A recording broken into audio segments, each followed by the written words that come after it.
A very good morning to all of you students. My name is C.A. Divas Gupta and we will be continuing our discussion on the topic of derivatives.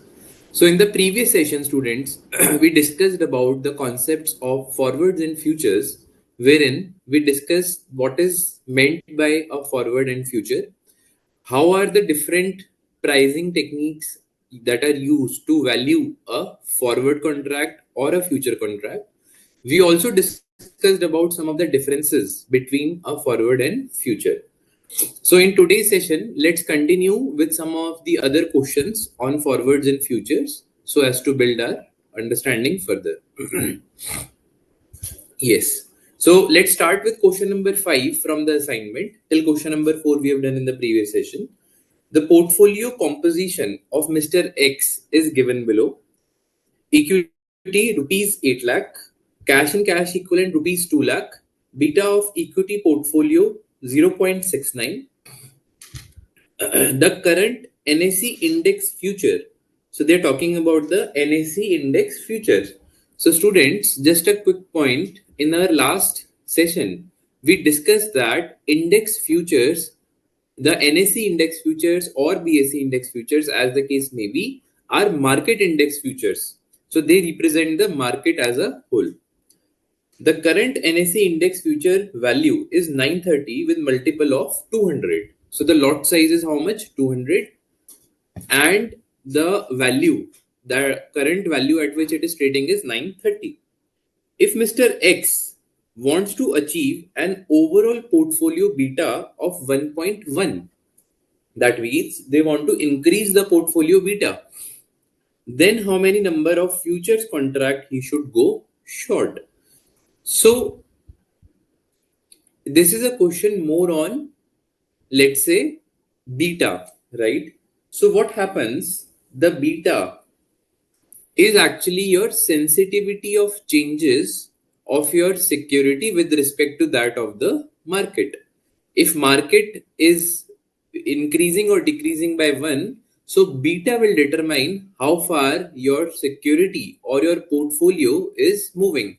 For example, here it is 0.69, the same discussion we had last time as well.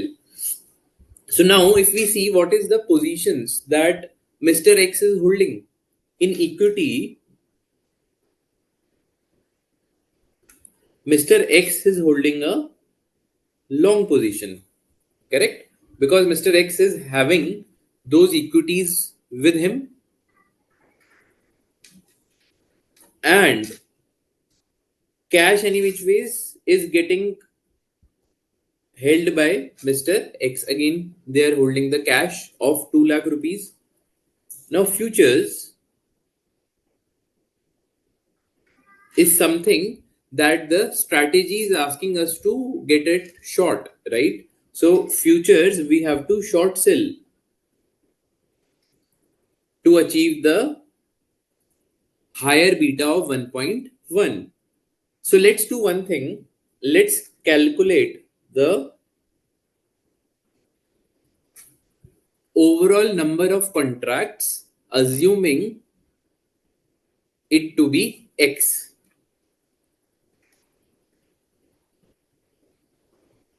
So let's do the calculation of current beta value first.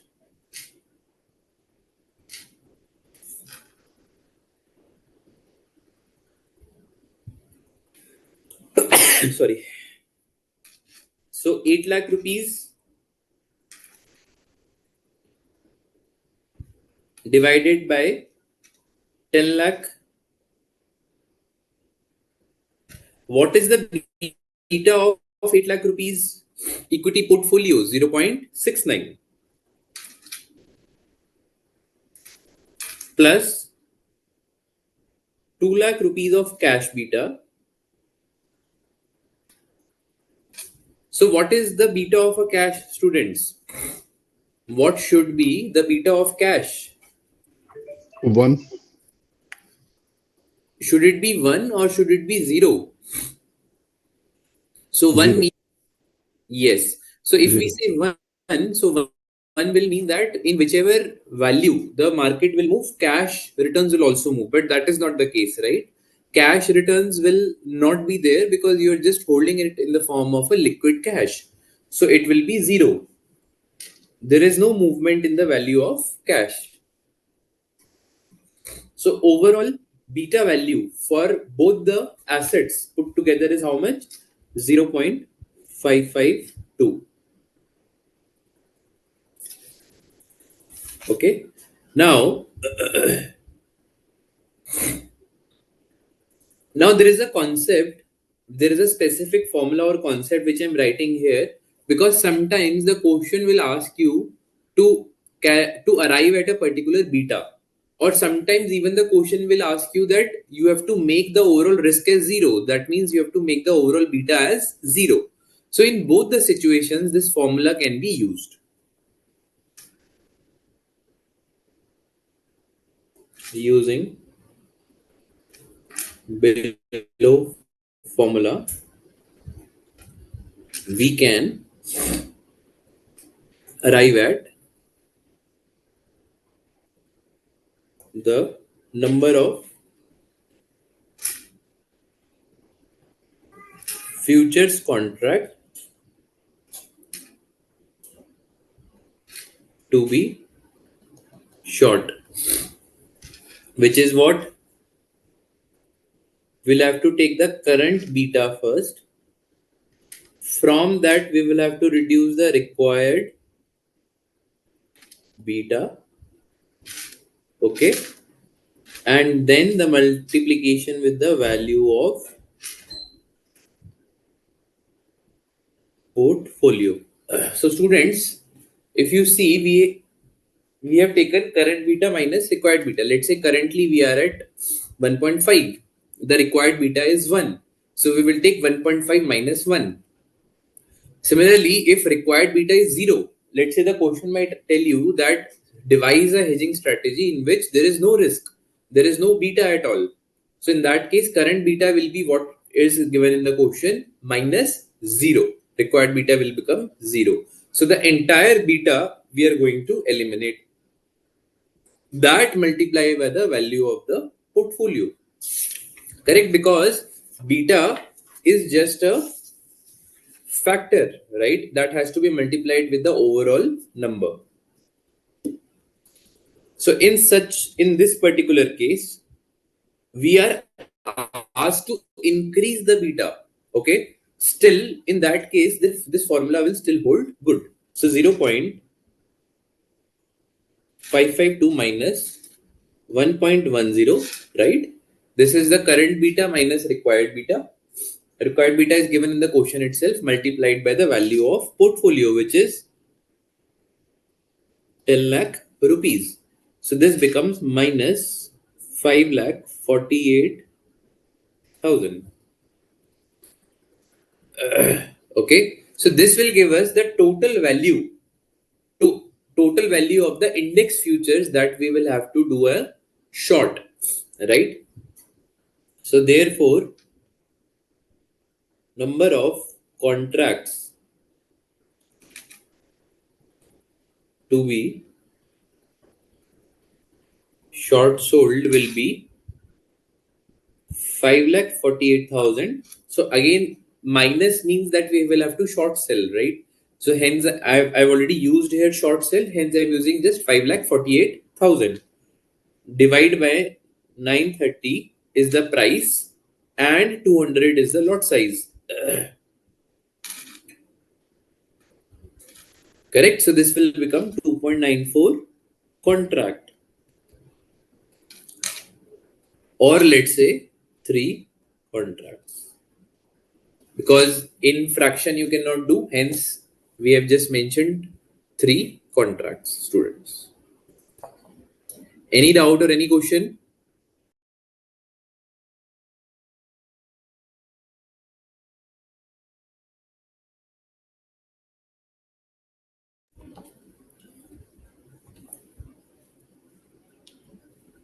Any query, student, do let me know. Okay. So now with this principle, one thing is clear, that the hedging can happen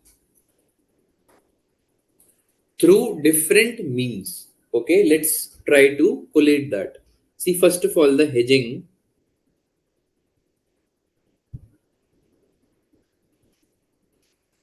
is what?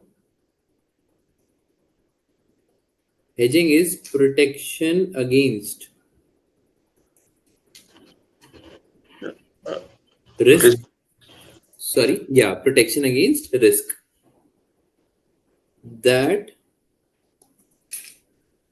an entity is exposed to, right? Now, what are the ways and means that we can achieve the hedging? For example, X Limited is the equity share for which we are trying to do the hedging. This is at spot or cash. This is a spot market or cash market in which we are already having a long position. Let's take this hypothetical example. So, for X Limited, in futures market,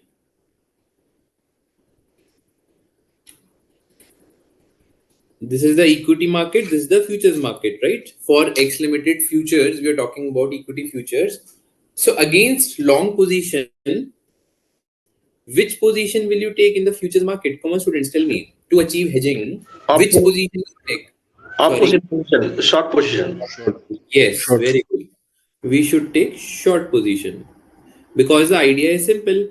In one market, if the prices goes up, so the second market, you should hedge yourself against if the prices are going up, right? So one market's risk should be covered by the second market's opportunity. Similarly, if you are already having a short position here, what will you do for X Limited's futures? You will take a Long position. long position. Very good. This was a easier one. Okay, now let's take the second scenario. Second scenario, let's again say X Limited has to be hedged using index futures, right? Using the market index futures. Is this possible? First of all, yes, this is possible because we just now saw that a specific equity can also be hedged using the index futures. But in this case, there has to be an element of beta because beta determines that what is the relativity of X Limited as compared to the market. Correct? So this is equity.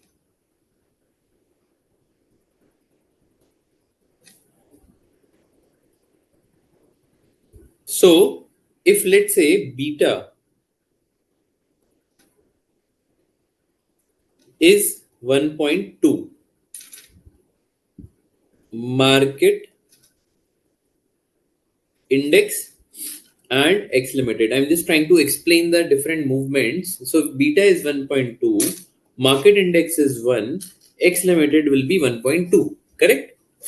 This is the factor that they will be having for the purposes of this. So if beta is 0.8, market index is 1, X Limited will again be 0.8. That's the meaning of beta. That market index will almost be similar, right, which is 1, and the respective changes, whether it is higher or lower, 1.2 higher, 0.8 lower, will be for X Limited.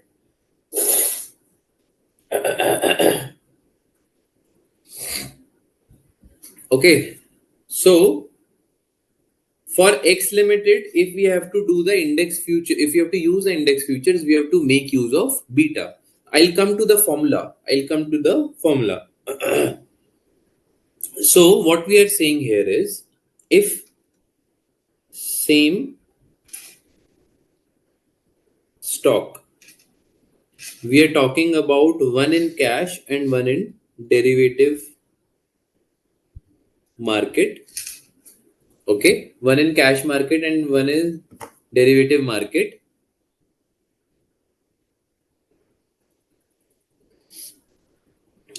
So take equal and opposite position. Okay, this is our funda.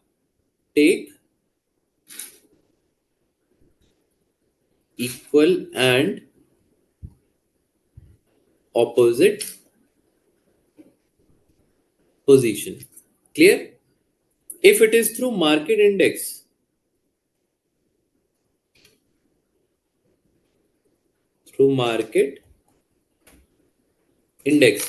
which is actually very, very important. Okay, because most of the times the question will be talking about through market index. So you'll have to take beta existing, the same formula, right? Minus beta required multiplied by value of portfolio.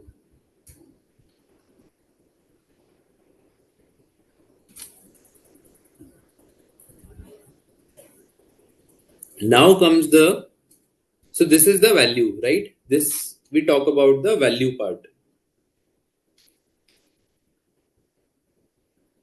Now comes the story whether we have to take a long position or short position. Now students, tell me that if you are having a long position in equity market,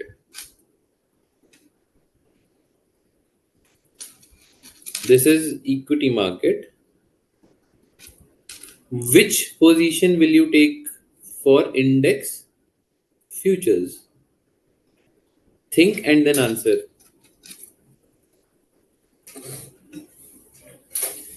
If you are having a long position in equity market, which position will you take in index futures? Are there any ifs and buts to it? I just wanted to check with all of you. Yeah. Yes, sir. There could be a positive of beta can be the negative or positive. Okay. Then if beta is positive, then what will happen? Then beta is positive, the long position in the equity market, the opposite position, the short position, we need to take it. Perfect. That's correct. That's true. So what happens here? The relativity of opposite position is actually dependent on beta. Okay. So if beta is positive, that means the market will also move in a similar direction to which the, or let's say the equity of X Limited will move in the similar direction in which market is also moving. So it is as good as that we should take a opposite position.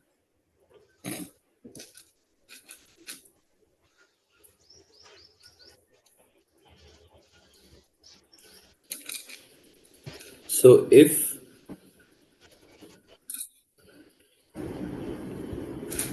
beta is positive, then take opposite position. Clear? So let's say X Limited and index.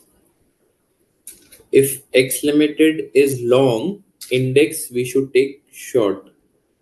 Only in case the beta is positive, right? Because then it will act as a opposite force in the index market. If it is short here, then it should be long. Now, if beta is negative, take similar position. We should take a similar position then. If in equity, which is X Limited equity market and futures market, which is the index futures we are talking about, take long position here. So you should also take a long position here. Why? Because beta is negative. if X limited is increasing, the market will decrease. That's the meaning of negative beta. Actually, here is that, sir, already in the opposite direction. It's a negative direction. Yeah, already it's a negative direction through beta. So hence, if we want to hedge, so we will have to take the similar position for the futures, so that ultimately if X limited goes up, the futures will go down. That's the overall essence. Short, here also short position. Okay. Clear, students? Any doubt till now?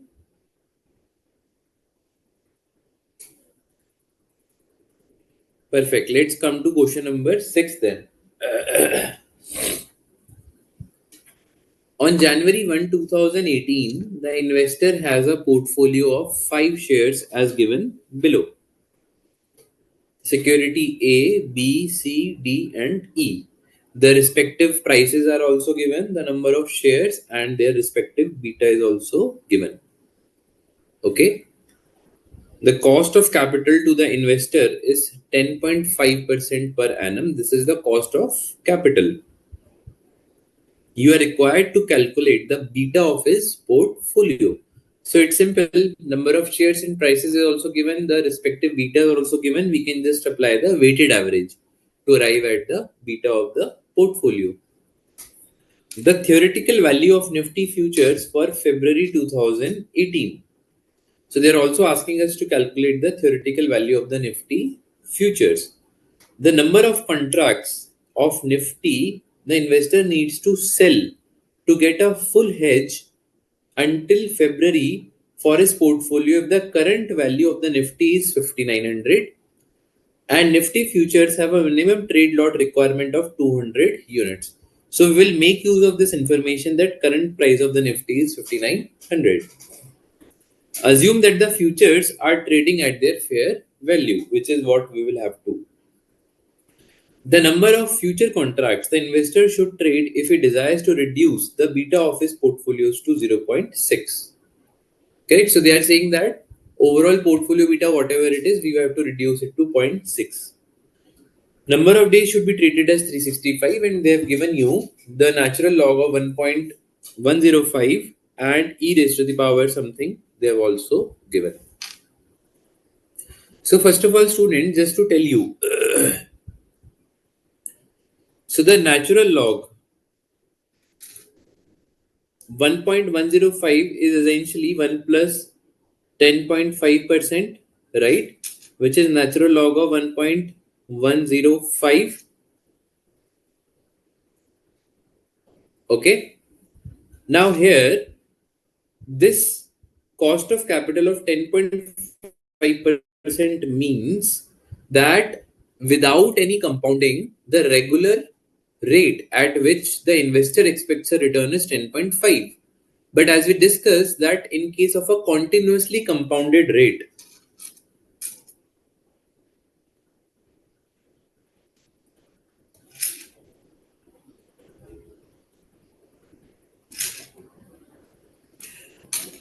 continuously compounded rate means every millisecond the compounding is happening. So 10.5 actually becomes 9 point, what is the value of this? 0.0998. 0.0998 or 9.98%. So this is the equation basically, or this is the relationship between both of them. So if you have to convert a regular interest rate to continuously compounded interest rate, there is a natural log that is used. Okay. So for us, the rate of interest is 9.98 for continuously compounded rate, which is wherever we are using e raised to the power something, we will use 9.98%. Okay. Now let's do the easier part first.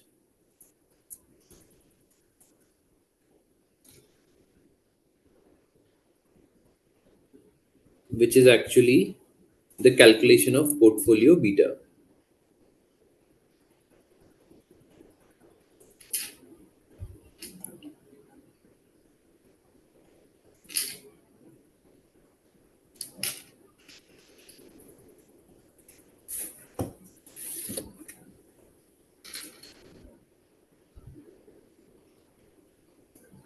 security A, B, C, D, and E. What is the price of the security? 349.30. For A, 480.50,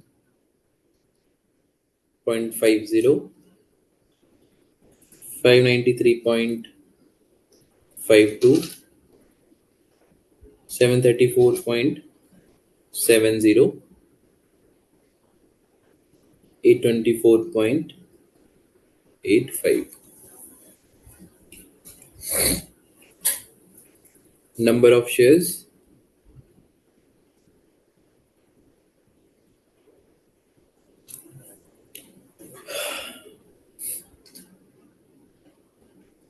5,000, 7,000, 8,000,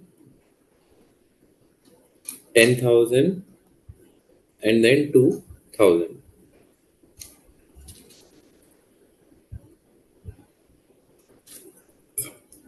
The value, if you just multiply the price and number, becomes 1,74,6,500, 33, 63, 500,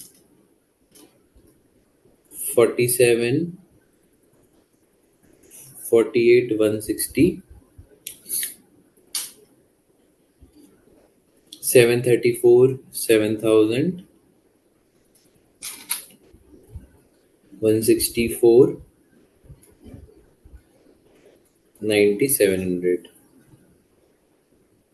The total is 188, 54, 860. This is the total. Now weightage.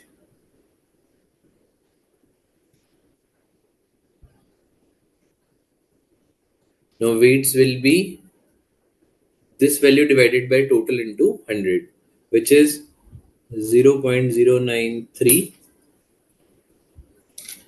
0.178, 0.252, 0.390, 0.87, 0.087. And the respective betas is what we'll have to multiply. The betas are given as 1.15, 0.40, 1.15, 0.40, 0.90, 0.95, 0.85. So the weighted beta actually comes out as 0.107, 0.071, 0.227, 0.370,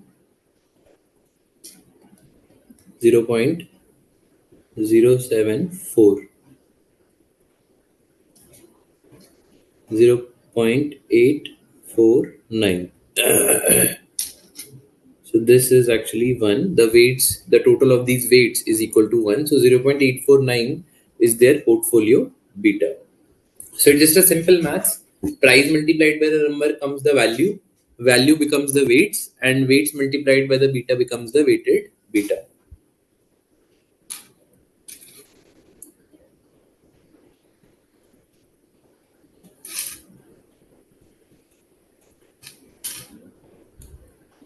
Eight, 4,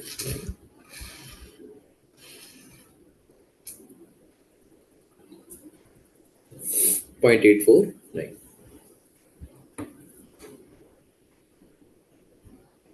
Okay, so this is 1.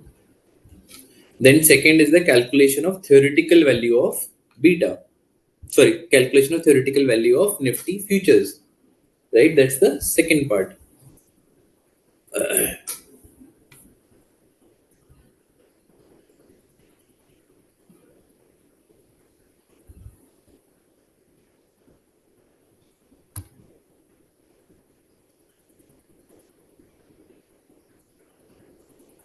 Just a second, let me check the other query handle as well in case something is there.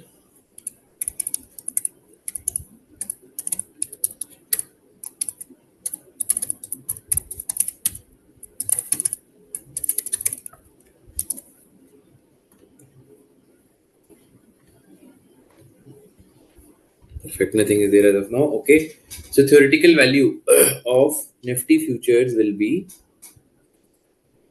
the regular compounding formula, right? Wherein we compounded the current value as the future value, that becomes the E to the power sorry? of RT. E. Correct, correct.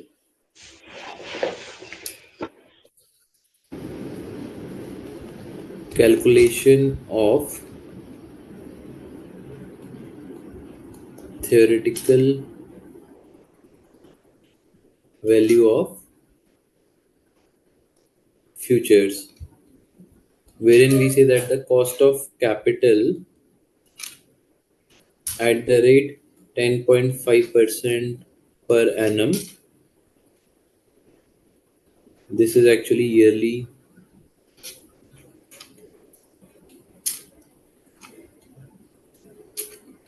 compounded.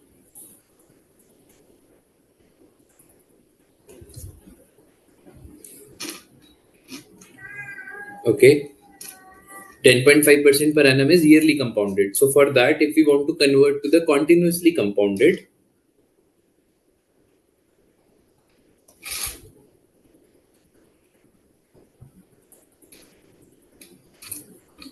natural log of 1 plus 10.5% is equal to natural log of 1.105, which is equal to 9.98% students. Right? That is what is given in the question. So for Feb 2018 contract, which date are we sitting today? 1st of January 2018. Yeah. Yes, sir. So for Feb 2018 contract, A is equal to P into E raised to the power RT. So A is equal to 5900 is the present value, right? Given in the third part of the question, where it says that the Nifty's current value is 5900 into E raised to the power R is how much? 9.98%. So it is 0.0998 multiplied by how many number of days in There, totality? there 30 plus 28, 58 days, sir. 58 days, right? 58 divided by 365. Okay, so A becomes 5900 into e raised to the power. If we solve this, then it becomes 0.015858, correct? And this is something that is given in the question. E raised to the power 0.15858 is this much, which is 1.01598.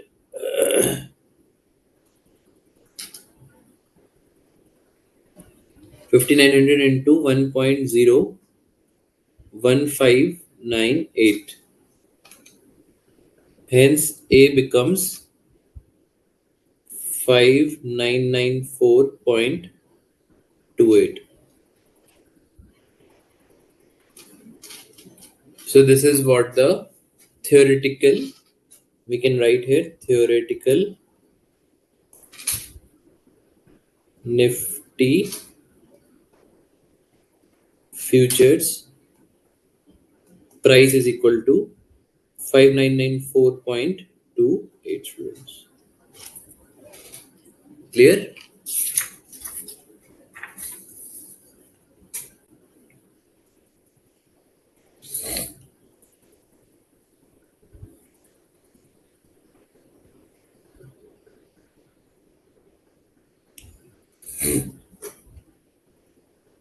Then let's come to the next part.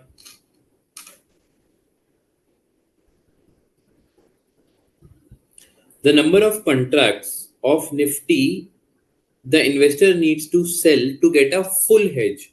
Now, getting a full hedge means what? What is the required beta here, students? We discussed this just now, some time back. Getting a full hedge means what is the required beta? Come on, students, tell me. 0.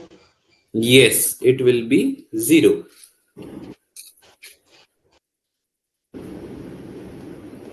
When the total portfolio to be hedged, that means required beta is 0. So what will happen here? Value of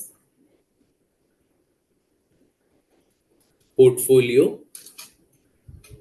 multiplied by existing beta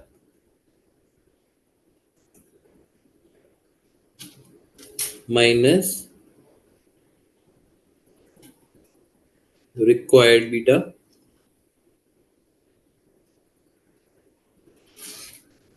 and this is what the futures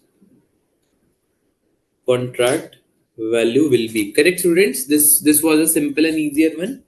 So we just now put the values here. So the value of portfolio, students, we have calculated the total value here, which is this much, right? Yes. 180, 54, 860. This is the total value. 188, 54, 860 was the total value. Current beta, we just now calculated here, 849.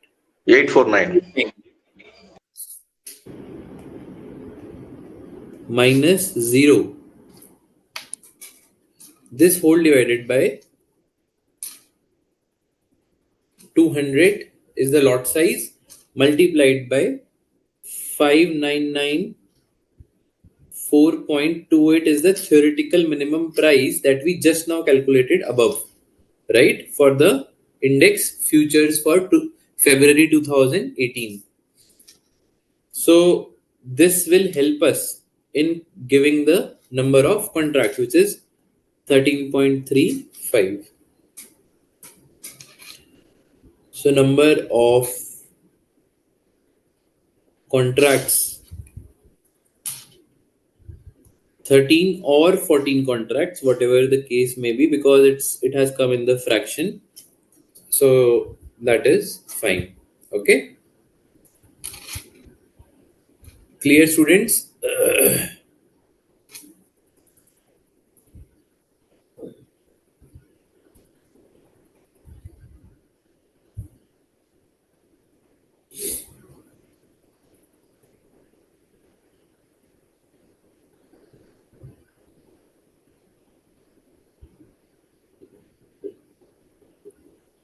Let's move to the next part.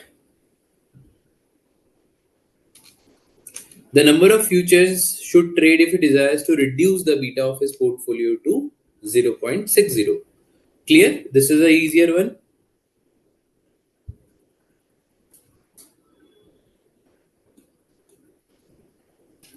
When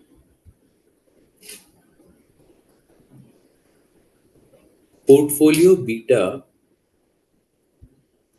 is to be reduced to 0.60, then number of contracts will become 188, 54, 860 multiplied by 0.849 minus 0.60 divided by 5994.28 into 200, which is actually equal to 3.92 or 4 contracts. Okay, so in totality 4 contracts needs to be there for reducing the portfolio beta to 0.60. Any questions, students? Please do let me know.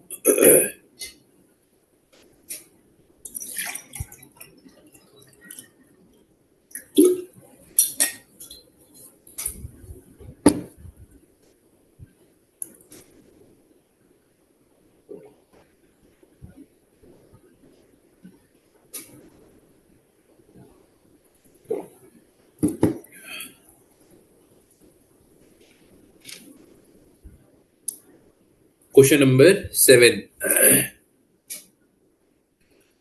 On April 1, 2015, an investor has a portfolio consisting of 8 securities as shown below.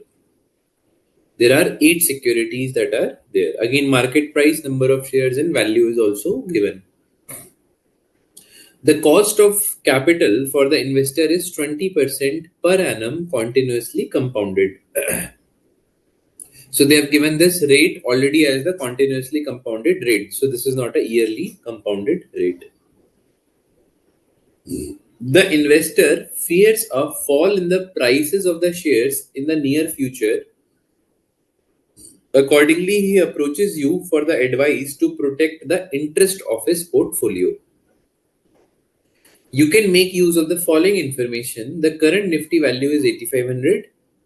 Nifty futures can be traded in the units of 25 only, so that's the lot size.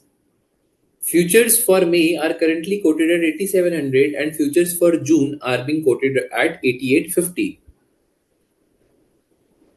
You are required to calculate the beta of his portfolio, the theoretical value of the futures contract for the contract expiring in May and June. So they have also given us the e raised to the power values as well. The number of Nifty contracts that he would have to sell if he desires to hedge until June in the following cases. His total portfolio, 50% and 120% of the portfolio. So question is very much similar to the above question, with the only thing is that the last part in which it mentions to change the different proportion of the portfolio to be hedged. So solution, let's go step by step here. First of all, we'll have to calculate the beta of portfolio, because this will be used in every part, right? Beta of portfolio.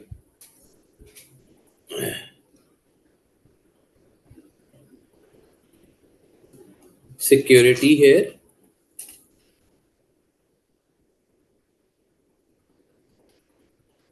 Market price here. Then number of shares. Then values, beta, and value into beta.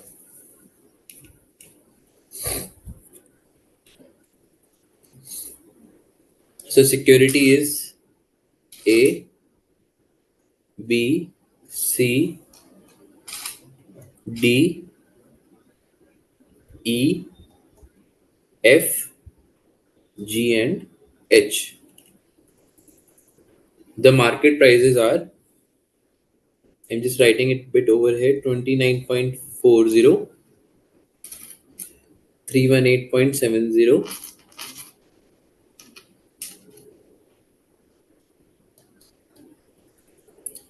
660.20, 5.20, very good, 5.20, 281.90, yes, then 275.40, then 514.60. 0 and 170.50. Perfect. So this is there. Then number of shares, we simply take and multiply it with the value. For the value purposes, 400, 800, 150, 300, 400, 400, then 750, 750, 300, then 900. 300 and 900. Perfect. And then the values, I'm just writing it over here. The values: 11760, 254, 960, 99030,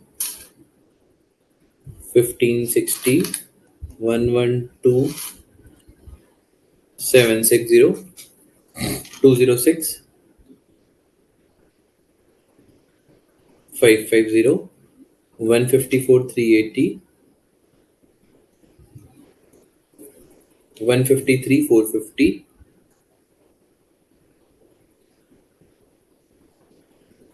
The total is 99,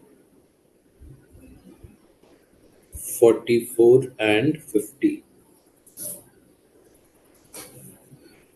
The beta value 0.59, 1.32,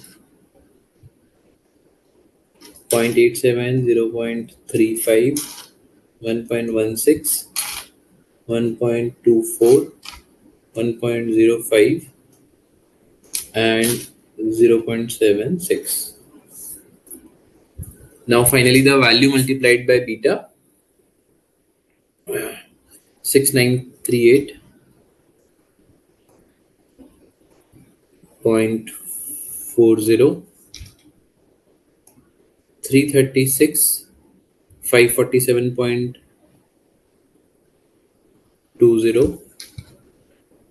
861, 56.10, 546, 130,801.60, 256, 122, 162,099, 116, 622. So the total becomes 109, 58, 32.30.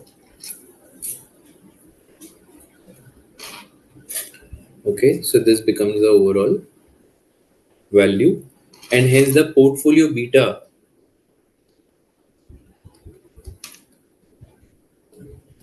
the total weighted beta divided by the total of weights, which is 109,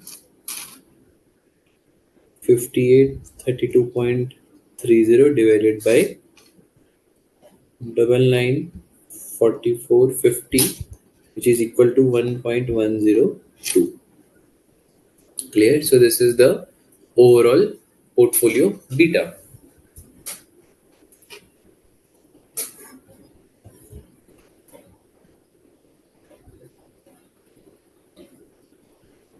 This is how we have calculated the overall portfolio beta.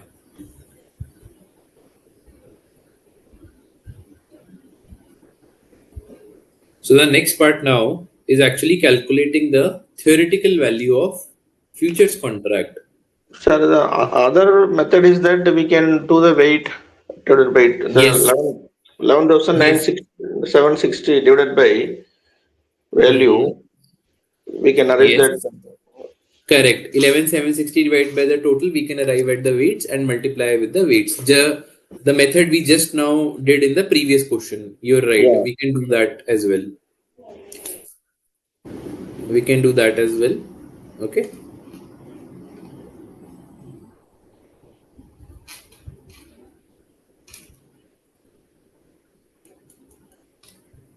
So Sir, I have one doubt in the question, sir. It is mentioned as a value. The beta value, word is not there.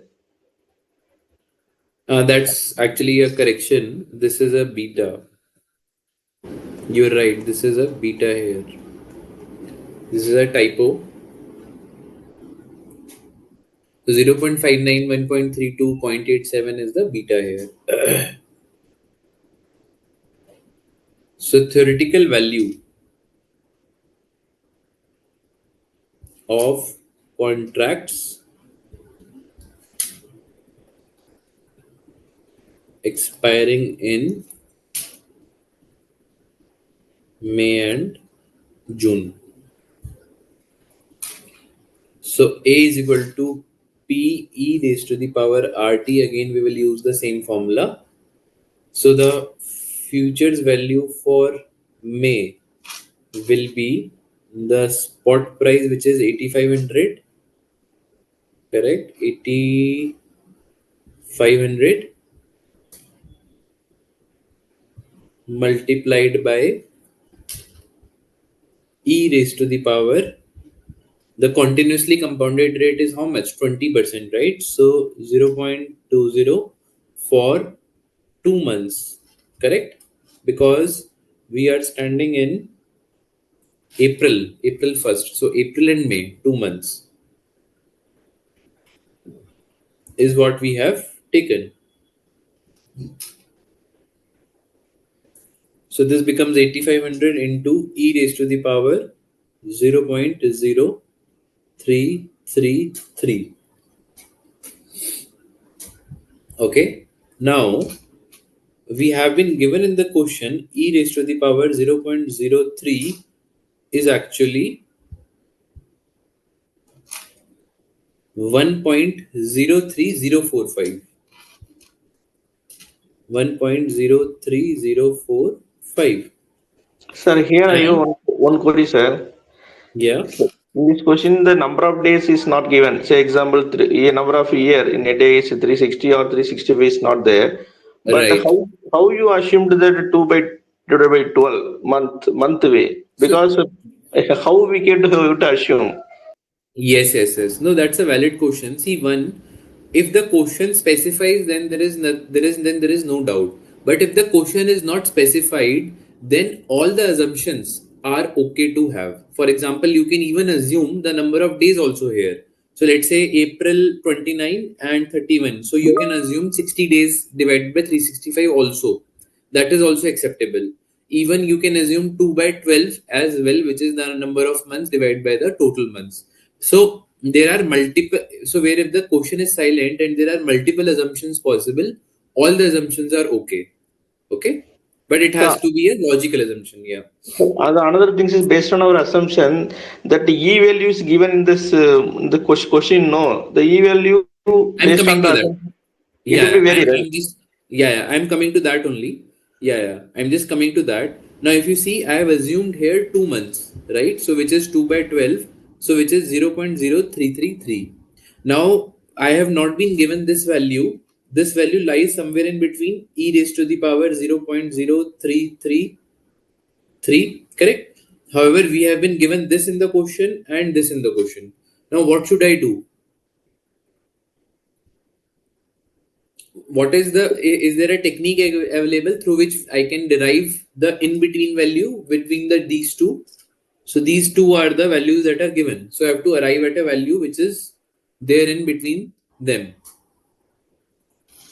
So I will have to use interpolation technique. This you would have used in many other topics earlier as well, even in inter as well. Interpolation technique, because the difference will be huge. We're talking about 3% and 4%, almost 1% difference we're talking about, right? So here what we will do using interpolation technique. So for every 0.01 movement in e raised to the power something, we are moving by how much? This minus this, which is 1.04081 minus 1.03045. Correct? This is the difference we are talking about, that we are moving for 0.01. So which essentially becomes how much?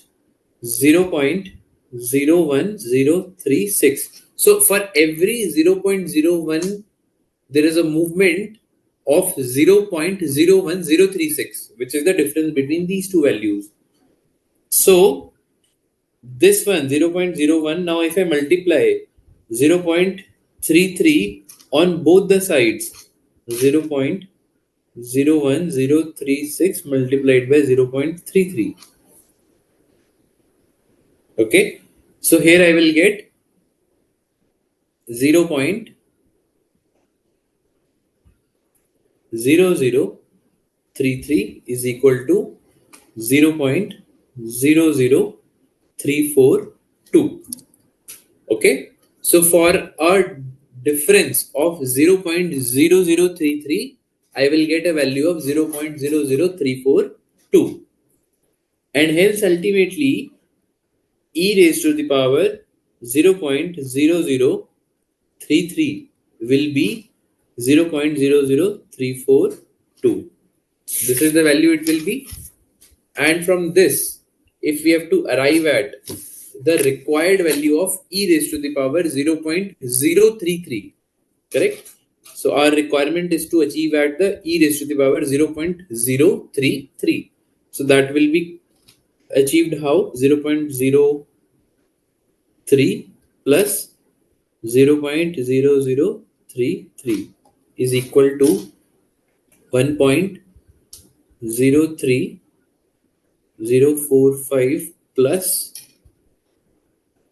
0.00342. Clear? So e raised to the power 0.0333 is equal to 1.03387. So finally we are able to arrive at the required value, correct, for the ones that are expiring in May. Clear? Now I hope the question that was asked now is clear. So now let's assume you have assumed here instead of 2 months, where it is, yeah, you assumed here e raised to the power 0.20 multiplied by 60 divided by 365. Let's say you assumed it, right? And because of this, let's say we ended up having e raised to the power 0.0344. I'm just taking an example here. Okay, I don't know what is the exact value, but let's say this comes. So using the similar interpolation technique, instead of multiplying here 0.33, you can multiply it by 0.44 and then arrive at the value. Clear? Okay, sir. Got it. But if quotient tells you to assume a specific thing, then you have to go with that. If quotient is silent on number of days, number of months, number of anything, then all the assumptions are valid, but it should be logical. Okay, it should be. You cannot maybe assume in a week, is what I'm trying to say, right? A week assumption is not there. Only in months, only in days. Okay. Okay, sir. Thank you. Okay, then the next part was for calculating the theoretical value of futures expiring in in June. So futures expiring in June will also be given by the same formula, P into e raised to the power r into t. So which is actually 8500 multiplied by e raised to the power 0.20 into 3 by 12. So 8500 into e raised to the power 0.05. This is straightforwardly given. So futures of June will be 8500 into e raised to the power 0.05, which is actually 1.05127.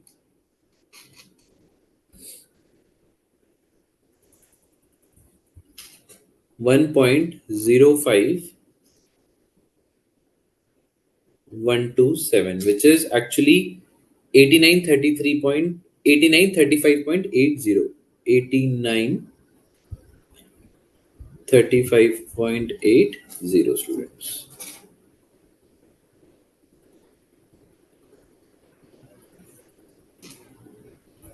Clear? Let me check on the other. Yeah, there is no question. Please do let me know, students, in case of any doubt till now. Any questions, any doubt? No, sir. Clear, sir. Okay, perfect. Then the next part.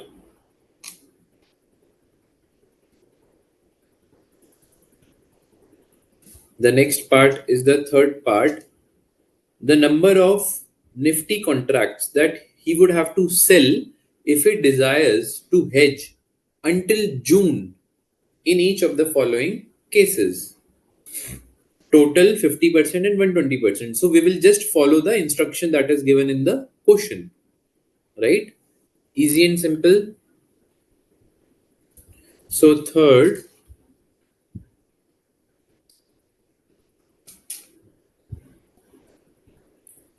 number of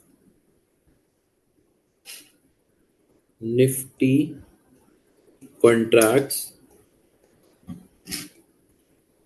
to be sold to achieve hedging. Value of portfolio into beta, correct? Because we are saying we have to achieve the complete hedge. Complete hedge means the required beta will be 0. So we will take the existing beta and multiply in the value of the portfolio to arrive at the value for which we have to do the hedging, right? So this is the value at which we have to do the hedging divided by value of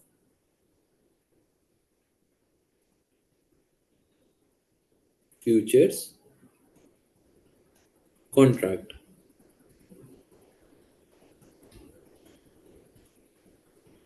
So the total portfolio will be 994450 into 1.102 divided by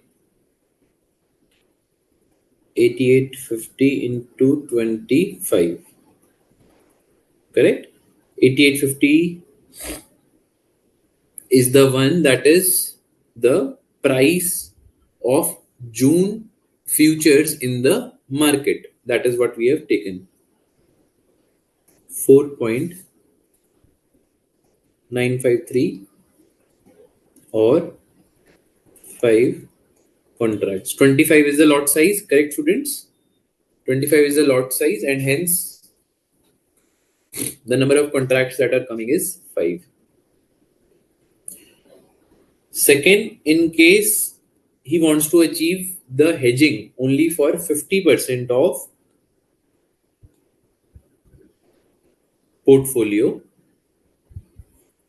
it becomes 994450 into 1.102. This is the beta, but only 50% of this needs to be hedged, right? Not 100%, but 50% divided by 8850 into 25, which is actually 2.47 or 3 contracts. Then 120% of portfolio, right? 994450 into 1.102 into 120%, right? So we are over hedging here. We are over hedging by the extent of 20%. That is also one of the strategy. If they want to take that risk, they are taking the risk. 8850 into 25, which is 5.94 or 6 contracts.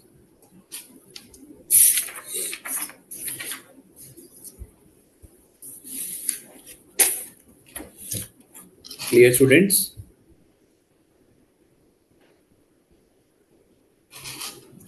This is what we have done.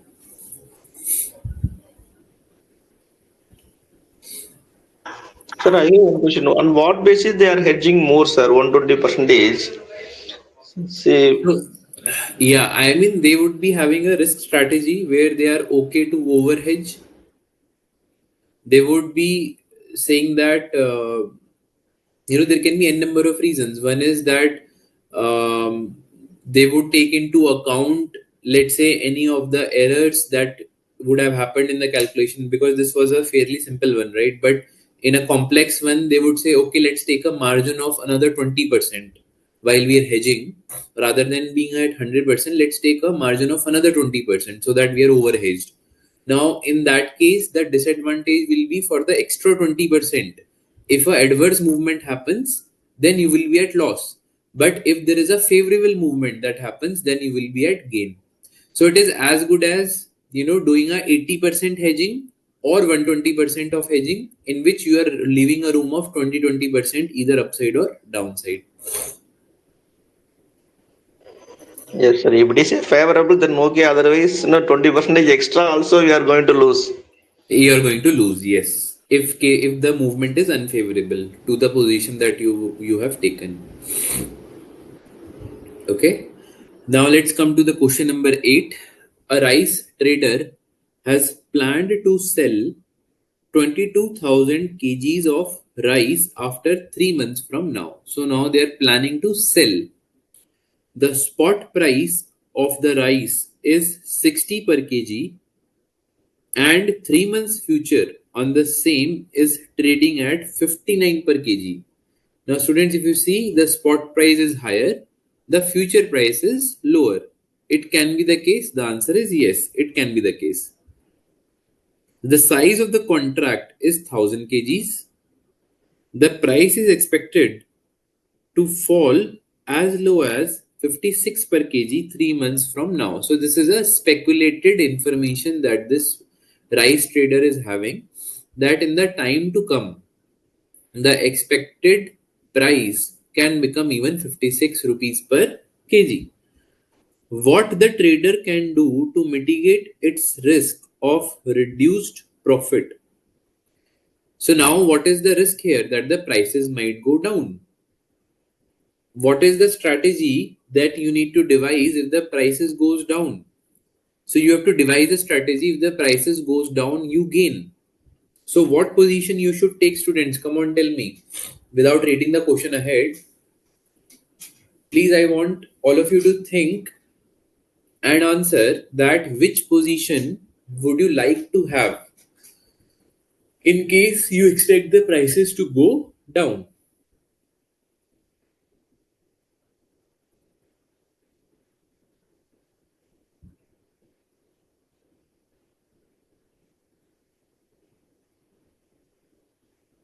Whether short or whether long. Come on, students. By which position you will gain if the prices goes down?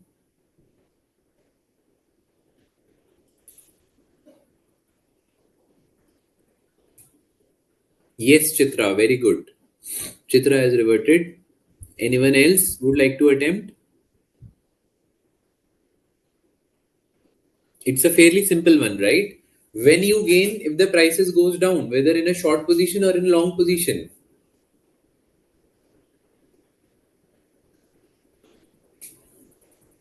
Yes, Leela, you are also right. So it should be in a short position.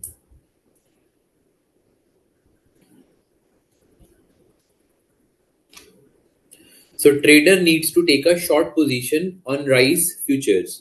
If he decides to make use of the futures market, what would be the effective realized price for its sale when after 3 months spot price is 57 per kg and future contract price for 3 months is 58 per kg. So they have given you the future contract price for 3 months 58 and spot price is 57. Now currently the price of the future is being traded at 59 per kg for a spot price of 60 per kg. So the trader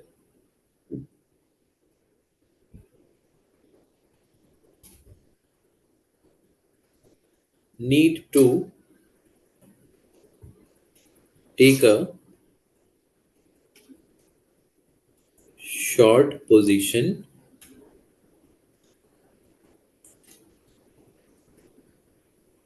on rice futures at the rate of 59 per kg for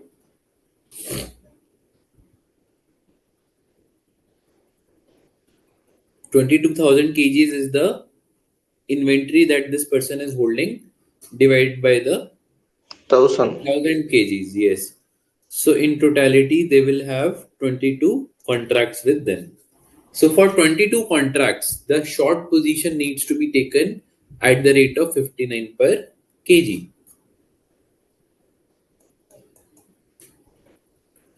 Now, after 3 months, what will happen? The position needs to be squared off, and ultimately, the selling will happen.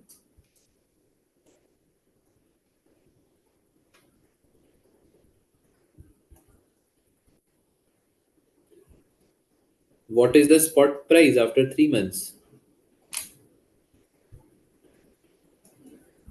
57 per kg into 22,000 kgs, which is around 12,54,000.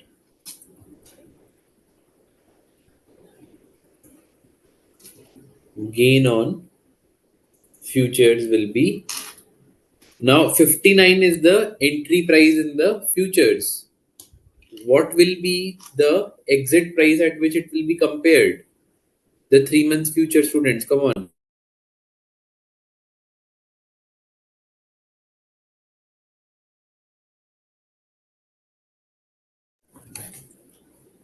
It will be compared basis the 58 per kg, which is the new futures price, right? So 59 minus 58 into 22 into 1000, which is actually 22,000. So the total realization will be 1254 from the spot market, 22,000 from the futures market. It will be 12,76,000. So this becomes the total realization.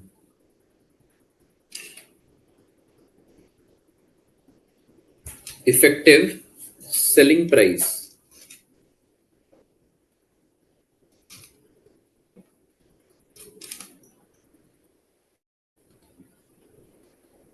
Realized is equal to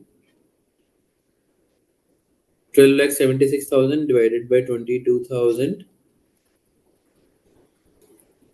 58 per kg is the price.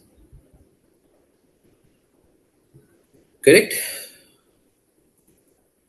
57 was the spot price at which it got sold. 1 rupees is the differential in the futures that they have gained, and hence the overall realization price is this much. So students, just to summarize for the short and long position, because I think there is some clarity, or let's say we are just putting the thoughts on this piece of paper. Long position and short position.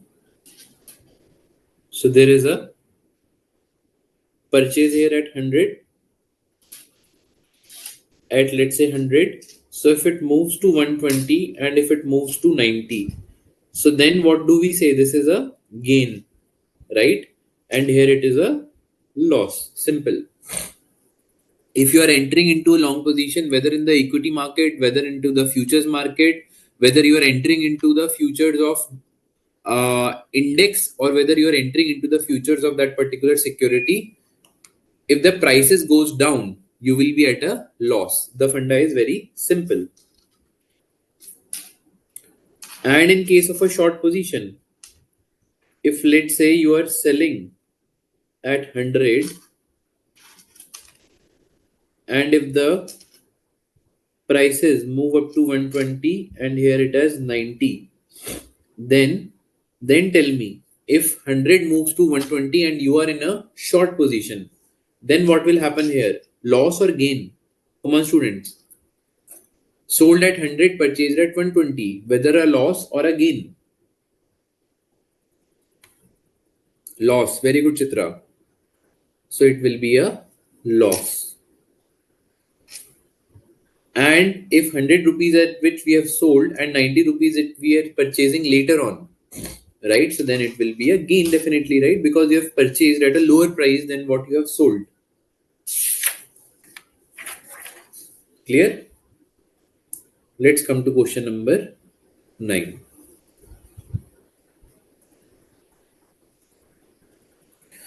A future contract is available on R Limited that pays an annual dividend of rupees 4. So this symbol is actually rupees. This is not coming in the printing. So rupees 4, and whose stock is currently priced at rupees 125. So the current price is 125 and annual dividend is rupees 4 on this particular stock. Each future contract calls for delivery of 1,000 shares to stock in 1 year, daily marking to market. Okay. The corporate treasury bill rate is 8%. Required. Given the above information, what should be the price of one future contract be? Okay, they are asking us what is the price of the futures is. If the company stock price decreases by 6%, what will be the price of one futures contract? They are saying if the prices goes down by 6%, what will be the prices of the futures contract? As a result of the company stock price decrease, will an investor that has a long position in one futures contract of R Limited realizes a gain or a loss? This is a simple question. Just now we discussed in case of a long position, if the prices goes up, then what happens? And if prices goes down, then what happens? What will be the amount of his gain or loss? What will be the amount of his gain or loss?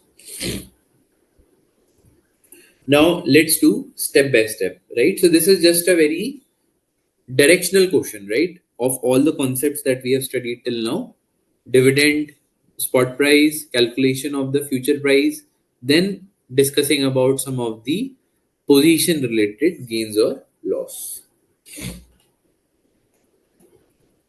Price, let's first compute the price of one futures contract.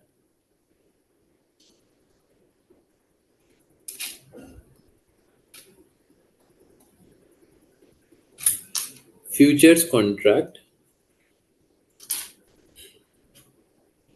can be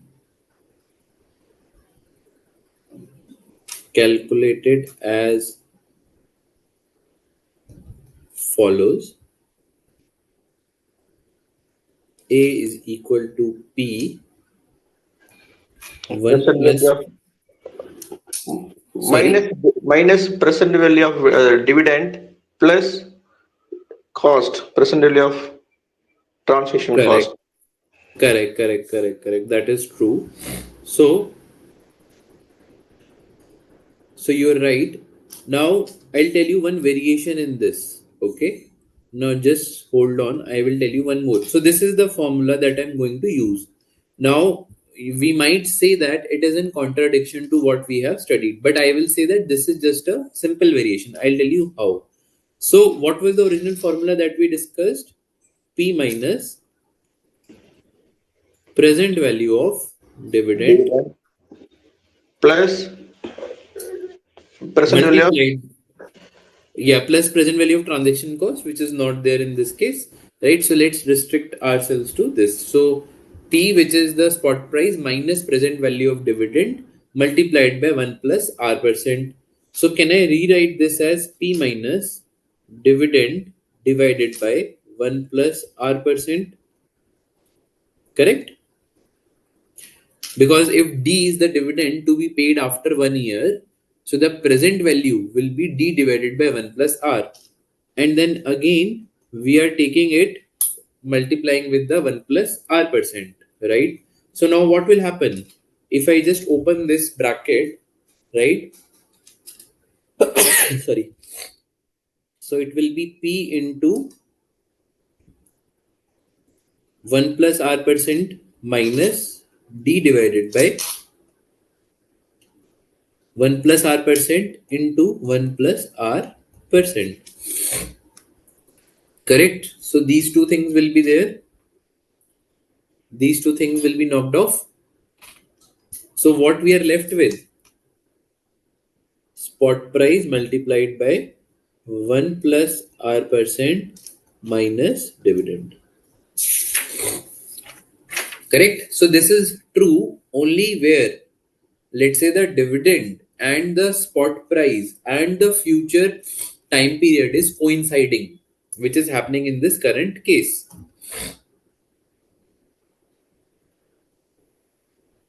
Because it is saying that the future has a delivery 1 year. Rate is also given for 1 year. Annual dividend is also for 1 year, right? So everything is coinciding. Hence, we can just take the use of this formula. Even if you use this, it is absolutely okay. Even if you use this, it is absolutely okay. Right? The answer will be same. So, okay. So let's say here we were on the 0th year. Here we are on the first year. So the present value is something that we will come after 1 year, but the dividend will again come back for present value, and then again it will go to the future value, right? So future was for 1 year, dividend is also for 1 year.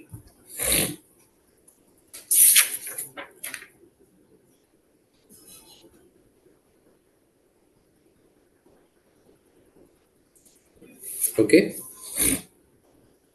clear? So it becomes, what were we calculating? Future value, right? So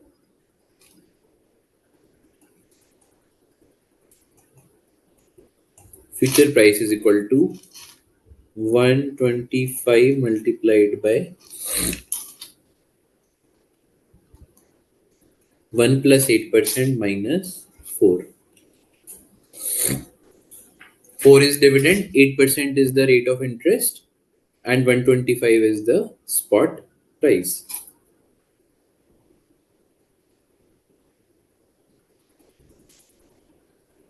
So the future price is equal to 131, students. Okay. Now the second part, if the company's stock price increases by 6%, what will be the prices of one future contract? So the prices is going down by 6%. Come on, students, tell me, what should I do? What should we do in this case? In case the price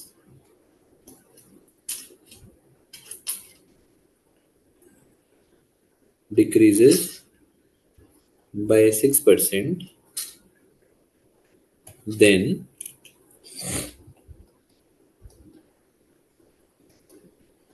future price is equal to, guess, tell me, what should I do?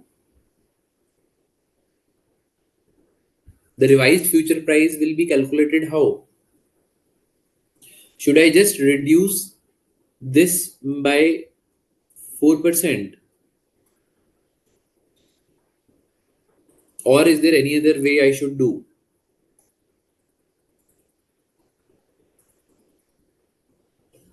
Come on, students. I should actually take the spot price, multiply it with the reduction, then take it to the future value. Yes, Chitra, you are correct. Minus 4. Right? So the future price will become 122.90. Clear? So the contract value will be 122,900.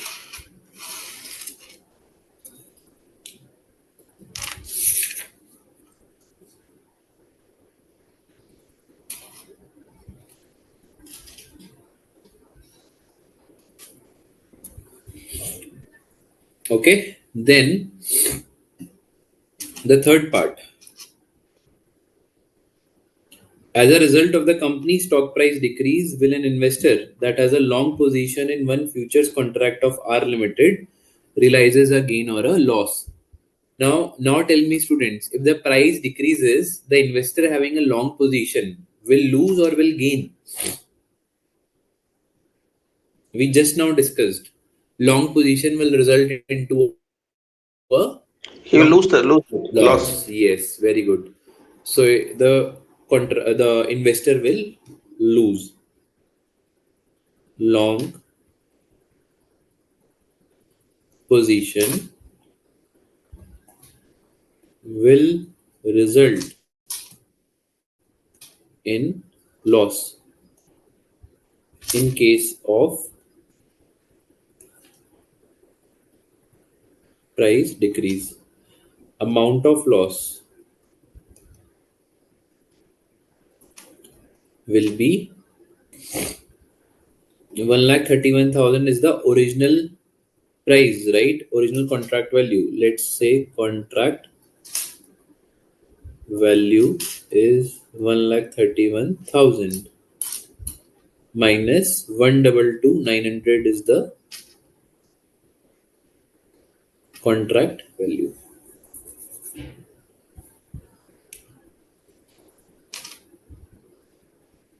So the loss becomes 8,100.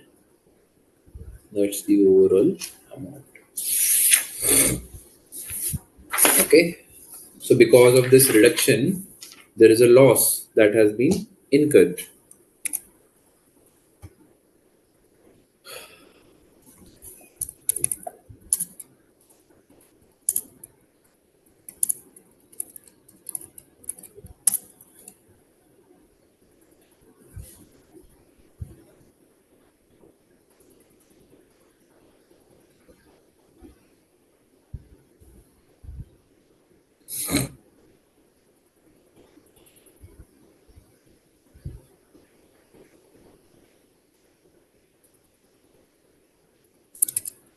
So now students, in the previous class, we were attempting some of the MCQs. In that one MCQ, I'm just giving you a one missing value which was there. Just a second. Yeah, this one. This one. Let's say here e raised to the power 0.08 is given as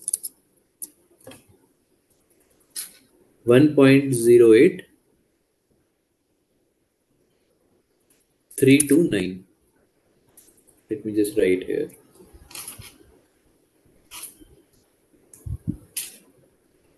.08 is equal to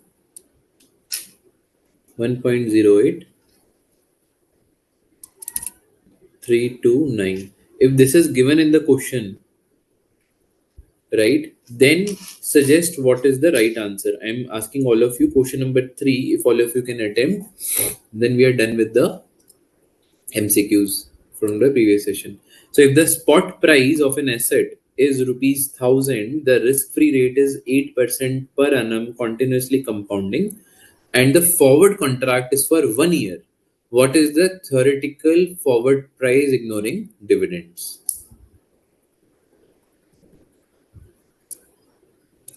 Yes, Chitra, very good. You're right. 1083.29. Perfect. So this is the right answer. Yeah, Saminathan, that is also correct. It was fairly simple how we have solved it. 1000 into e raised to the power 0.08 into 1, right? Because this is for 1 year, e raised to the power rt. So 1000 multiplied by 1.08329, which is actually 1083.29 students. So this is that part. Third part is that basically. Clear, students? So I think majorly we are done on forwards and futures. I think we have covered till question number 9 as well, right? So, yeah, there is some question. Sir, I think to compute that exponent value, there is a one root is that we need to put the square root to 12 times plus Yeah, minus all these yeah, things. you're right. You're right. So there is one option through which you can compute it, but but in examination always it has been observed that you will get two different types of supporting. One, either the specific value is given in the question itself, or you will be given with the e raised to the power table, through which you can just find out the values very easily in the table. Otherwise, if it is not there, then you can adopt that route. Okay. So yeah, I think just 5 minutes discussion is left for forwards and futures. Let's do one thing though now. Let's break for 10 minutes. After that, we will cover up the 5 to 10 minutes in forwards and futures, and then we will start with the option students. Again, I'm asking in case of any queries, please do let me know so that we can resolve it as and when you have any doubts. Okay, so let's break for 10 minutes, students. Let's again reconvene at 8:43. Thank you.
the futures and forwards. So let me go back to question number 7 that we discussed today and borrow one thing.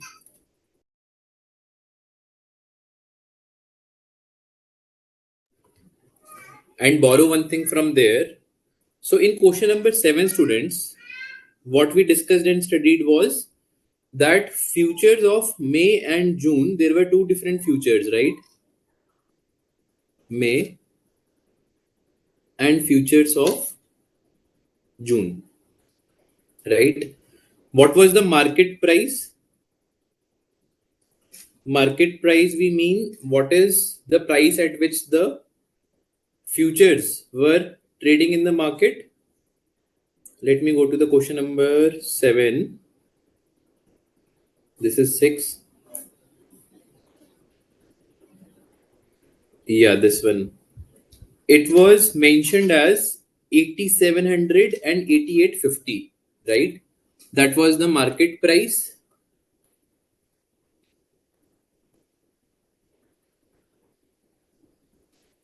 So 8700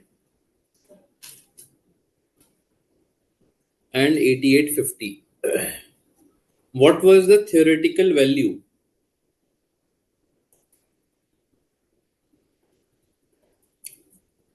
Theoretical value we computed for both May and June. Let's have a look at that. May was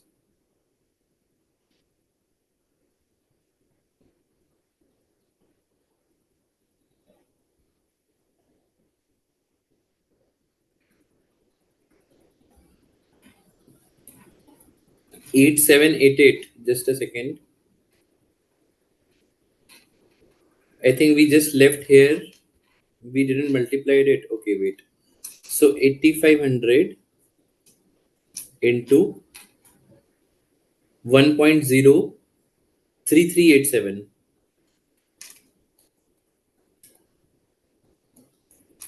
which was 8788, right? So 8788 was the value for May, and June the value was 89.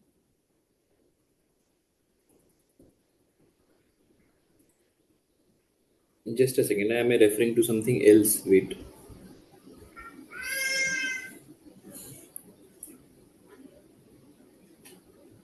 $8,700 and 8850 is fine.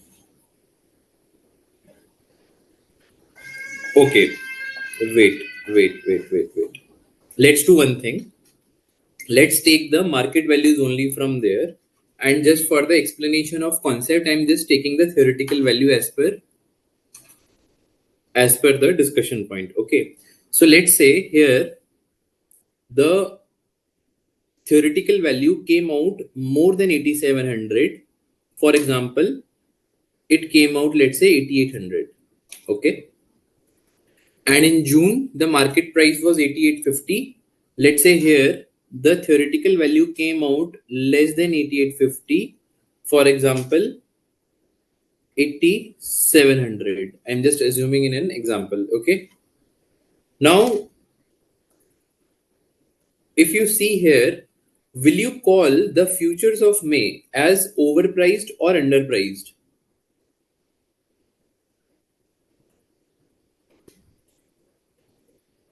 Underpriced.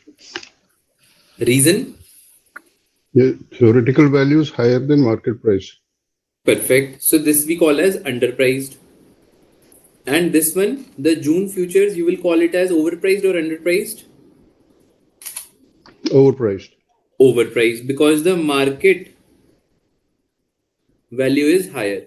Similarly, if I talk about any land, for example, okay, land, let's say the market price is 1 lakh rupees, but the theoretical value, let's say you computed basis some valuation, and basis that valuation, the value is coming as 60,000.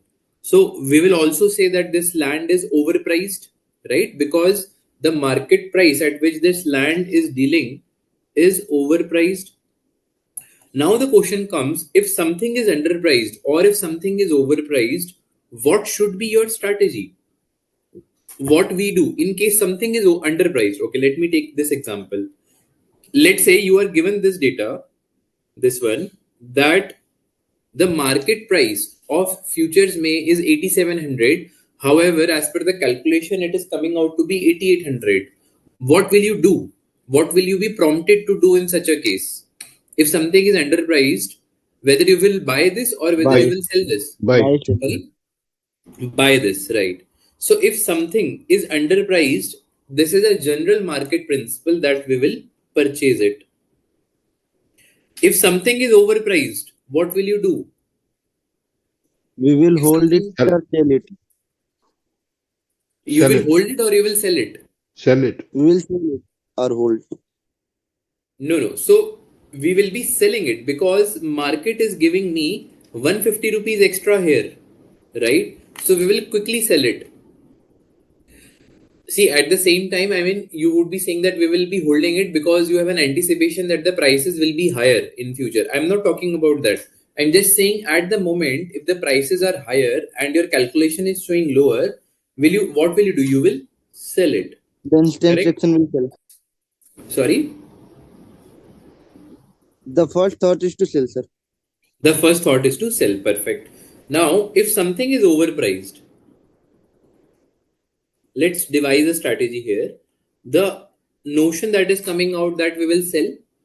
Now, if future is overpriced, what will you do? Future is overpriced, then take a short position. Selling means taking a short position, right? To sell means taking a short position in futures.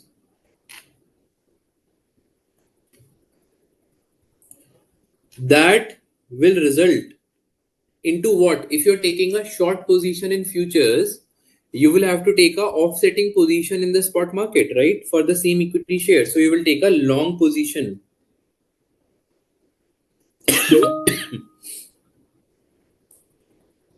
in spot market, right?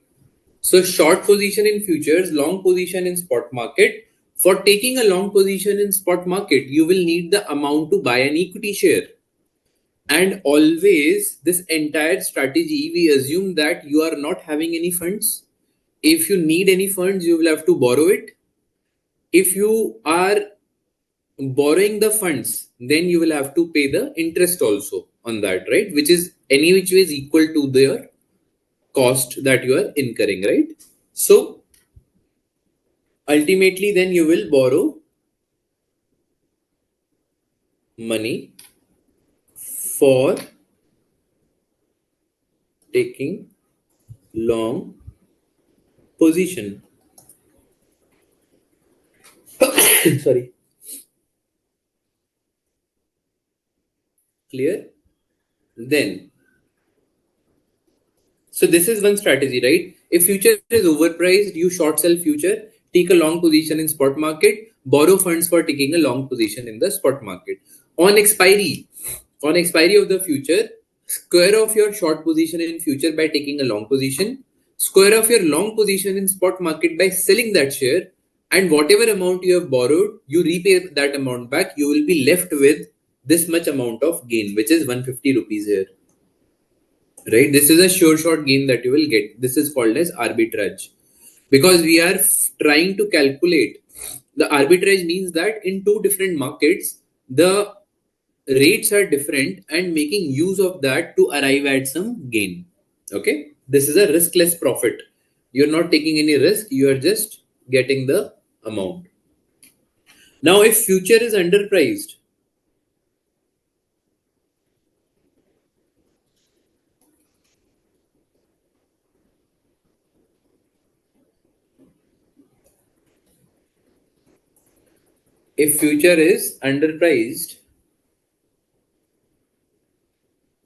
what will you do? You will take a Long position. long position in futures market. Now, the moment you take a long position in futures market, In cash market, what will you do? You will take a Short position. short position. Very good. In spot market, the moment you take a short position in spot market, that means you will have to sell the equity share first. And in case you are selling the equity share first, then what will happen? You cannot sell it because you don't have it. So you will have to borrow one share and sell it in spot market. That's what you will resort to, right? So you will borrow one share and sell it in the spot market to achieve a short position. And on expiry of this futures contract, you will purchase the share back, which any which ways you will have to do, right? If you have taken a short position today, you will have to take a long position on the expiry. That means you will purchase the share then. If you purchase the share, you will return the share back. Sir, I have one question. Why do we need to borrow? Already we have the share in the short position to sell it. Then why we need to borrow one share and sell it in the spot market? No. See, this short position, you don't have any share. So I told you that the entire arbitrage strategy, we assume that you neither have any share, you nor have any funds to invest, right? In case you want to have a funds for investment, you have to borrow. In case you want to have a share to short sell it, you will have to also borrow that. So short position means you have to sell the share, but for selling the share, you don't have that share as of now, right? That's why Where we'll have can to borrow. where can we borrow this share from? So see, I'll tell you. Practically, it cannot happen, right? But from a strategy point of view, or let's say from an understanding point of view, is what we are discussing this. Okay? Okay, Yeah. right. Then yeah, that's all on the futures and forwards. So this is the strategy. I mean, in case something is overpriced and something is underpriced, so making a riskless profit, this is the strategy. I think there are some questions also around this, so we will cover those questions to strengthen our understanding later on. Okay, there are further questions to this. Now let's come to options, students.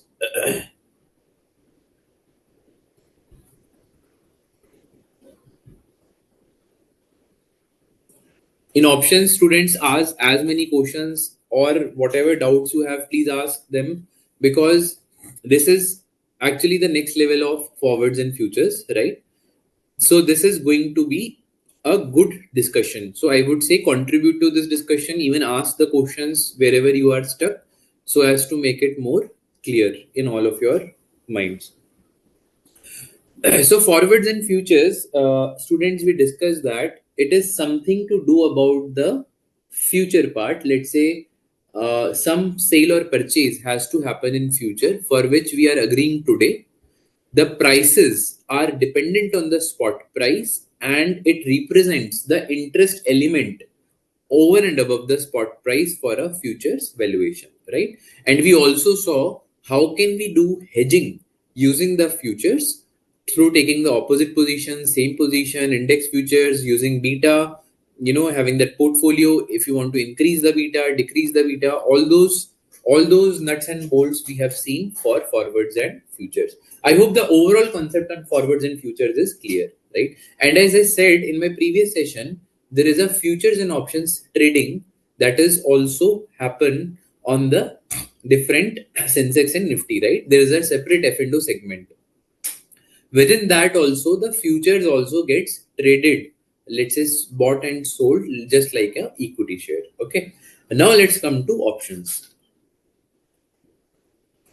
So options, let me first of all start with call option. So just hear me out first, right? And then we can open up the floor for questions. So let's start our story with A, right? A is what? A is a right, a privilege, no obligation, and no mandate. So, students, I'm just talking to you in a normal contract way, right? In a normal contractual way, which is in a contract, there are some rights, there are some obligations of two parties, right? That's where the contract is. And those rights and obligations define the duties of those respective parties, correct? So call option, I am saying that there is an instrument called as A. A, you can say it's a contract or it's an agreement. Okay. So in that, certain terms and conditions are mentioned. So all the terms and conditions that are mentioned there are in the form of a right, are in the form of a privilege. Okay. They are all in the form of a right or a privilege. It is not imparting any obligation on the person who is holding this instrument. Okay, so this is clear. First of all, this is a instrument, a financial instrument rather. Okay, a financial instrument which gives the right of what? Now right has to be of something, right has to be defined. Right means in Hindi I would say adhikar, right? So those rights needs to be defined. For example, the Constitution of India defines rights, right? What are the fundamental rights?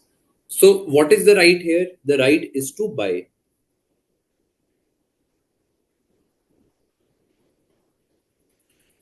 Now you will say, what is different from forwards and futures? Even forward and futures was giving you a right to buy, right? If you take a long position in forwards and futures, you were entitled for a right to buy that underlying in future. But was it a right? So imagine if the movement have happened adverse. If the movement of the prices is happened adverse, then is it a right or is it an obligation?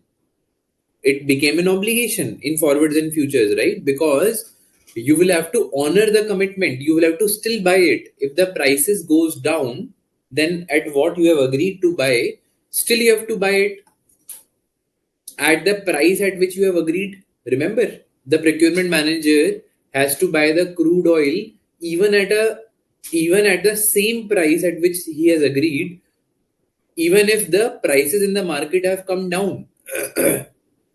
Right? So would you say it was a right with the procurement manager? The answer is no, it was not a right in this situation. It was an obligation because procurement manager was incurring such losses.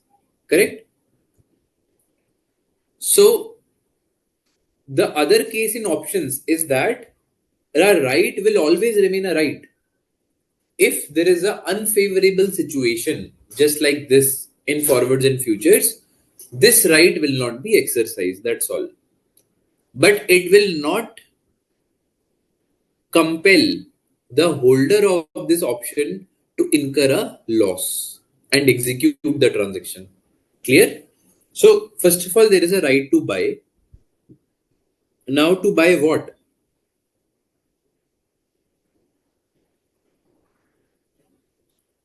Underlying asset. We will define in the contract that there is an underlying asset.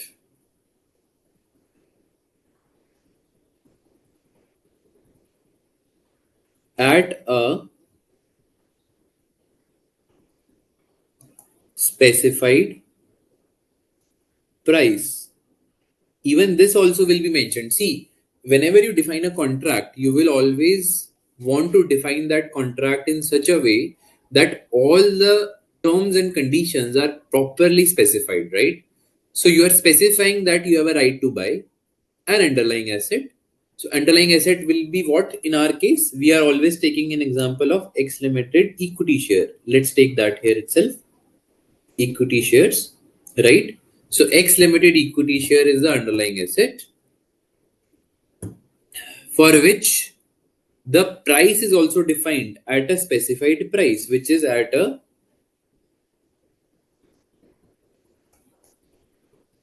strike price or exercise price, right? So this underlying asset will be available to buy at a specified price, which we called as a strike price or exercise price. So just remember these terms.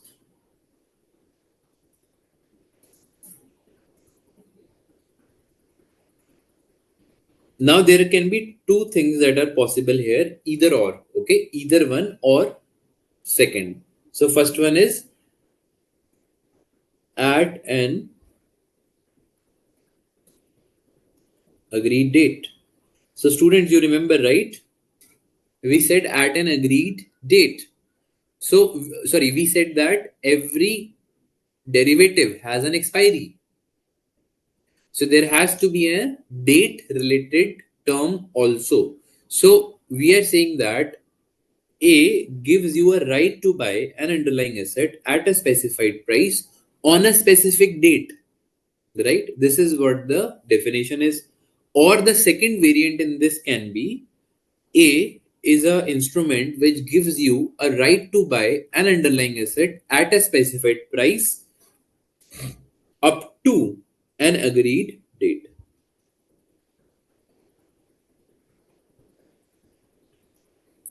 Up to an agreed date means that any date up to that date you can exercise this. Both of them will make a huge amount of difference, students. At an agreed date means that only on single day you can exercise this. Up to an agreed date means up to 3 months or any day, whichever day you feel is the best for you, you can exercise this. This is called as European options.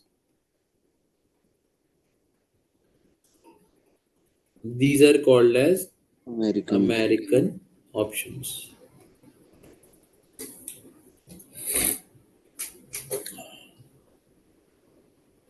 I hope this is clear.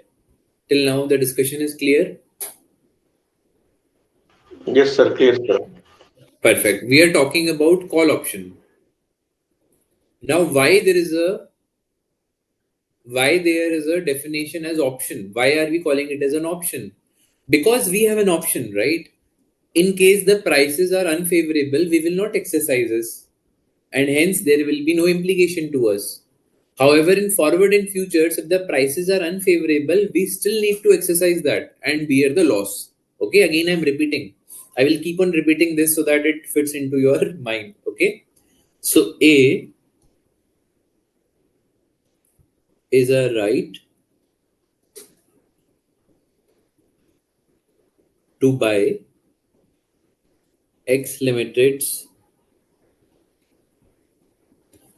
equity shares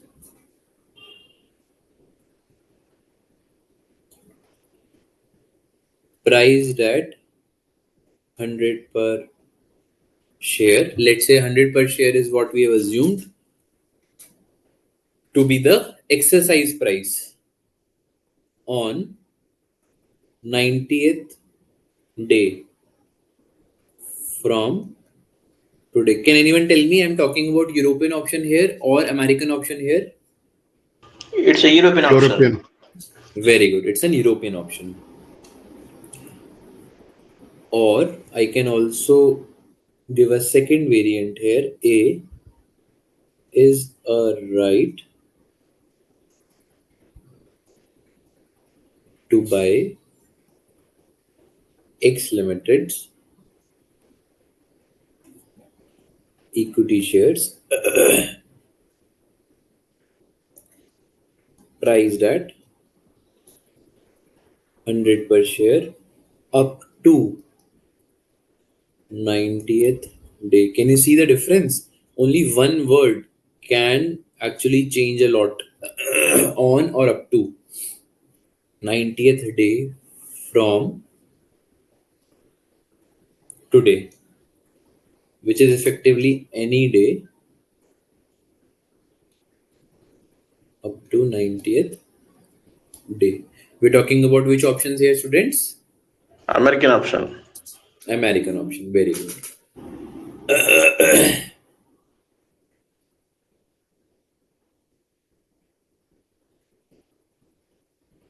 Yes. Now let's come to the situation.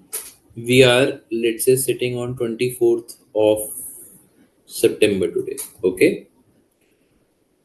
Let's talk about a right to buy at the rate of 100 on, let's say, 10th of October 25.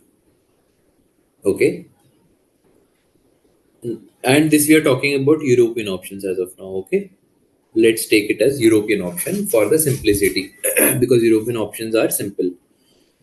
Now comes the 10th of October 25. There can be different possibilities, right? So there is a right to buy at 100. Let's see what are the different possibilities. Actual price and then action. Possibility 1 can be that the actual price is at 120. Now students, tell me, should we exercise the right to buy at 100 Yes. or not? Yes. Why we should exercise? Because the actual price in the market is 120 and we have Correct. contracted for 100 rupees only. Perfect. So I will be in a beneficial position if I purchase it through options, right? So I will exercise the right to buy. And can I say that it's a right to me? Yes, it's a right. Correct. If I'm holding this, I am having a right because something I'm getting cheaper in the market, it is higher. Correct. So it's a right. Case 2. Let's say the actual market price itself becomes 90. Now the first question to all of you is whether this is a right. I have a right to buy an underlying at 100 for which the market price is 90. Do you think it's a right anymore? No. No, sir, we need not buy it. It's only Correct. an obligation. If the price goes down, we cannot. We must. We should not. Yeah, perfect. It becomes an obligation to us. So why should I do my Buy it. obligation here? Because I am not contractually obliged to, right? I only can exercise this if I have a right. Now, in this case, there is no right, hence not exercised. Clear? So, in this case, what is happening? I am not going to exercise this. However, if this is a case of forwards or futures, forward/futures, then this 90 rupees also, at this case as well, you will have to execute your purchase at 100, even in this case as well. So you will incur 10 rupees loss there. But in case of an option, you will not incur 10 rupees of loss. So then you will say that why is forward and future existing? Because if this is always going to be a benefit, options is always going to be a benefit, why futures and forwards really exist in derivatives? So for understanding that, let's understand that what is the negative part of future. Sorry, or for the negative part of options. Can anyone tell me that if let's say we are getting a right, or let me correlate it. Think about insurance companies, students. If you think about insurance companies, what they do, there is an insurer,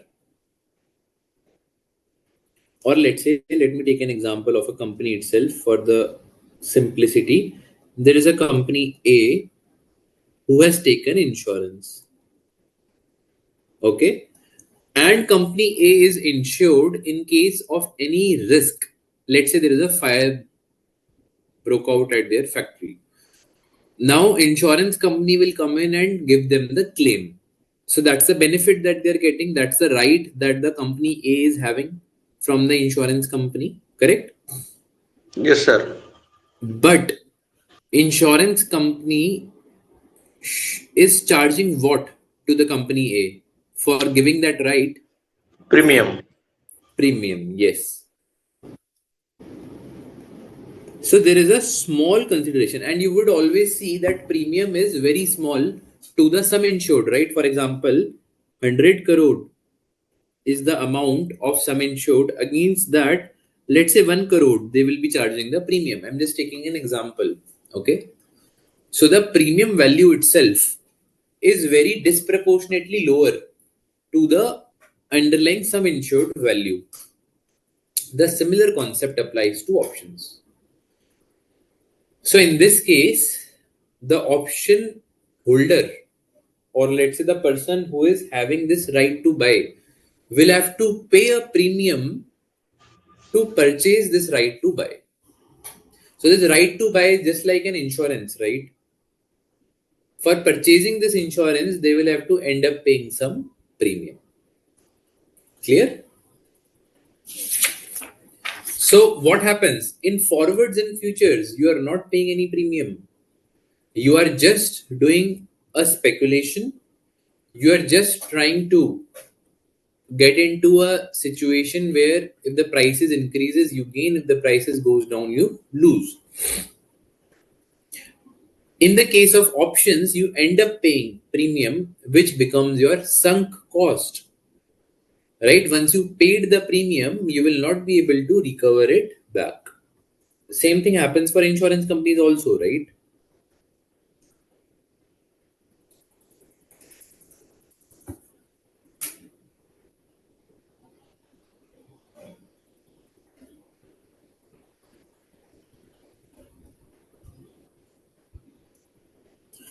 First, we discussed about the call options. Now, let's discuss about the put options. Let's take B here. B is again an instrument. Just like A was an call option instrument, B is a put option instrument, which gives a right, which gives an option, but it's again not an obligation, no obligation, or no mandate. Correct? Instrument of what? To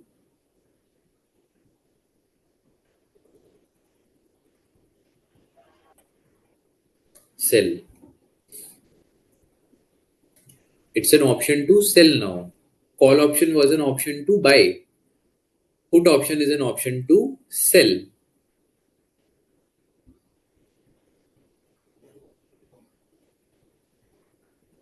Sell what? An underlying asset. Underlying asset means a defined asset at a specified price,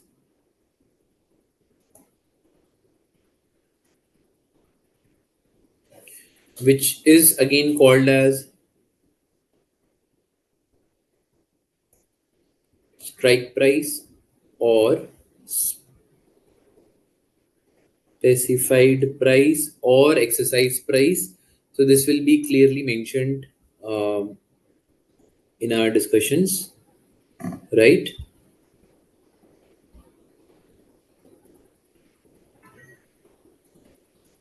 At an agreed date or up to an agreed date. Clear? At an agreed date or up to an agreed date. These are called as European options. These are called as American options again. Okay. The only variation here is the right to sell. Call options had a right to buy. Put options has a right to sell. Again, let's take this example.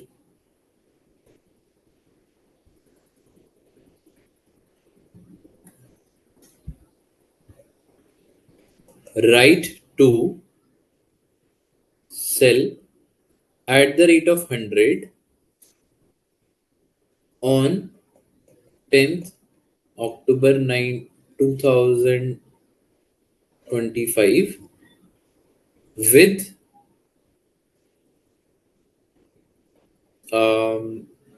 so for X limited, let's say, okay, that's all. Then let's come to the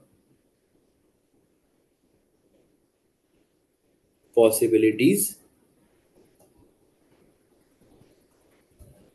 Actual price and your final decision. Okay, so case 1, the actual price is at 80. Now tell me, students, if I have a right to sell something at 100 for which the actual price in the market is only at 80, what will I do? We will sell. No, Don't we will sell. exercise. We will sell, so it's fine. But sell in the open market or sell through this option? Option Option. through option. Options through option. Through option, yes. So the decision is we will be exercising the option because this is a right that is existing. Clear? Let's take case 2, where let's say the actual price becomes 120. Then what we will do? Do not exercise. We do not exercise because we do not exercise the option because it's not a right anymore. But at the same time, we can go in the open market and sell it at 120, right? Yes.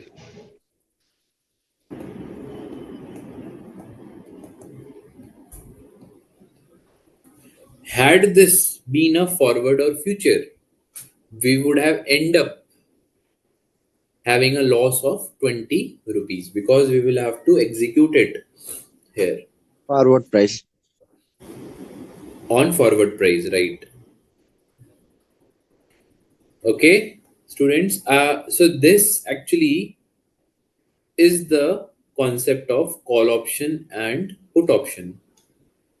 Any doubts till now, students? No, sir. No. So should we proceed with the next What- the next part in the topic? Yeah. What do you mean? What do we mean by this mandate? Obligation, I understood, right? I understood. Mandate is what? Mandate is also mandate is also meaning an obligation, basically. Okay. Mandate means that I have a mandatory thing to do this, right? I have a mandate to do this. So it's a mandatory thing. It's not a mandatory thing for me, right? It's not a compulsory thing. If the prices are lucrative, I will do. If it is not, I will not do. Okay? I think the mandate means it's a mandatory. Mandatorily we have to do that. But Correct. here the no mandate means is no need to do that. There is no need to do that if the prices are lucrative, if the prices are favorable to you. For example, here it's okay. Here, if you don't do, then also it is okay because it's not mandatory for you. However, forwards and futures are mandatory for you, right? It is a mandate.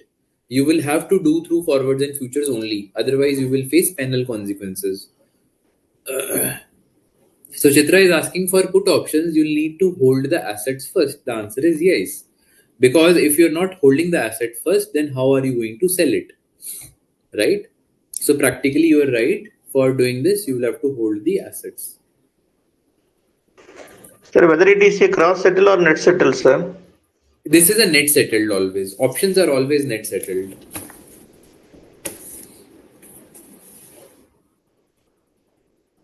Okay? Options are always net settled.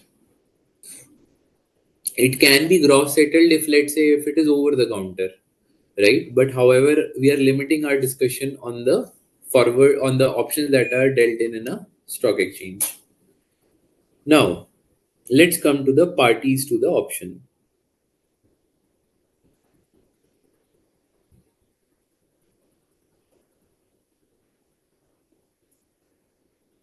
Till now, students, we have discussed about the features of these options, right?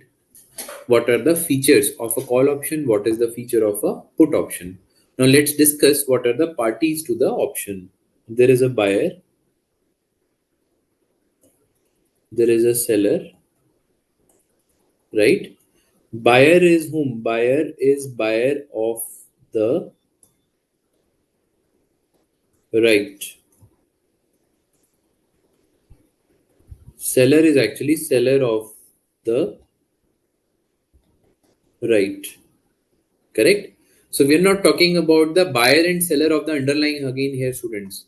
You remember the first part of my previous session, I said that buyer and seller of a derivative is totally different from the buyer and seller of the underlying, which is the respective asset. So here we are talking about the right.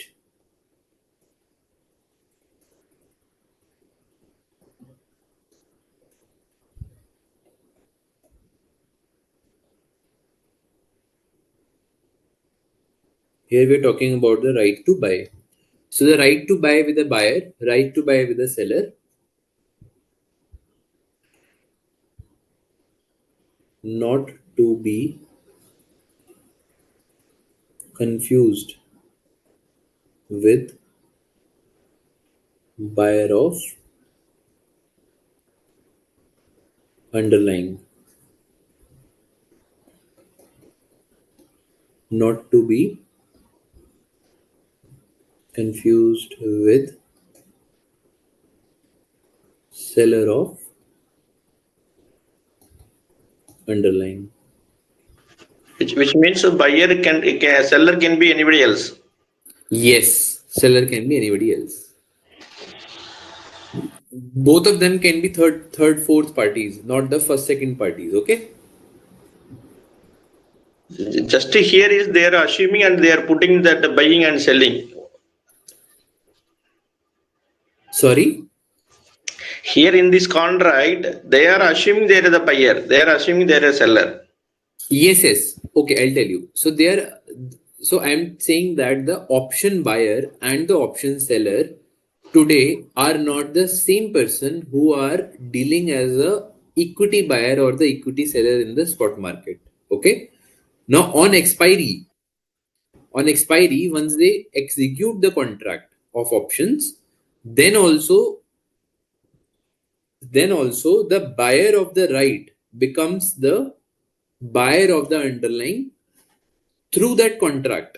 Okay, through that contract. But we are saying that they can be separate parties. I'm the only distinction that I'm trying to make is the underlying sale purchase is happening in a separate market, the option sale purchase is happening in a separate market. Okay. Sir, which means the buyer and the seller need not have any physical, the original shares, underlying asset. Yes. So That is that's what what I'm I'm coming to that. No, I'm coming to that. See, there are two parts to it. One, if you talk about the practical life, okay, practically options are traded on a stock exchange. Those are net settled, and hence you need not have any holding with you, right? However, from our study point of view, since we will be talking about different strategies, right? You remember one of the strategy we discussed today. You take a long position in futures, you take a short position in the spot market. For taking a spot position in spot market, you borrow one share. So this is a hypothetical situation, which even the questions will ask you. So in such a case, we will have to think it from the angle that even in for option execution, we need to hold the shares. Okay, we will come to that.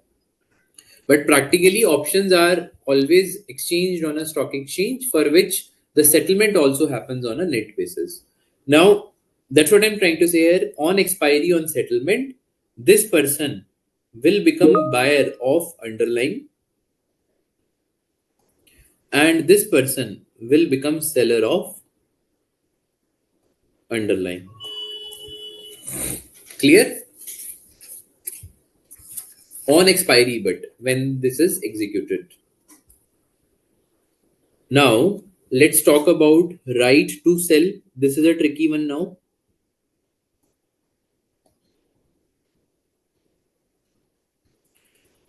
So this buyer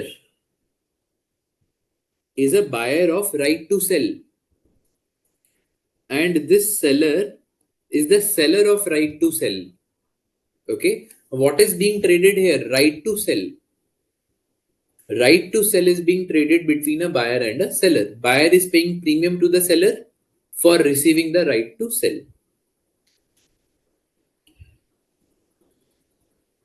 He or she is the buyer of right. Seller is seller of right. Okay, again, not to be confused with what is happening in the spot market. Now, on settlement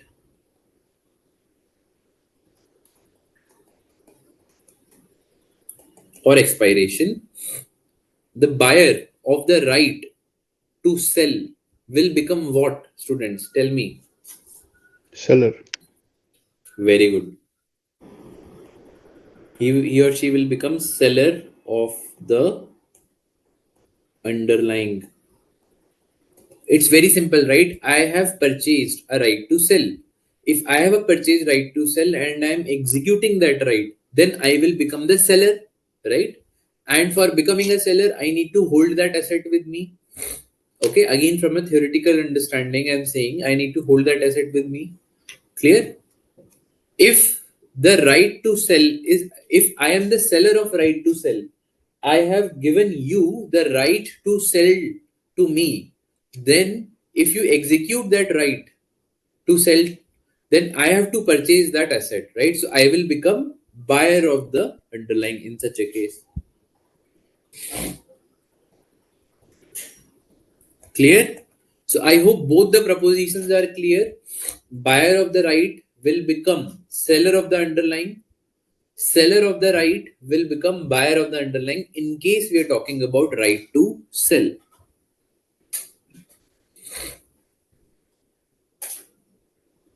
Clear? Any questions, students, till now?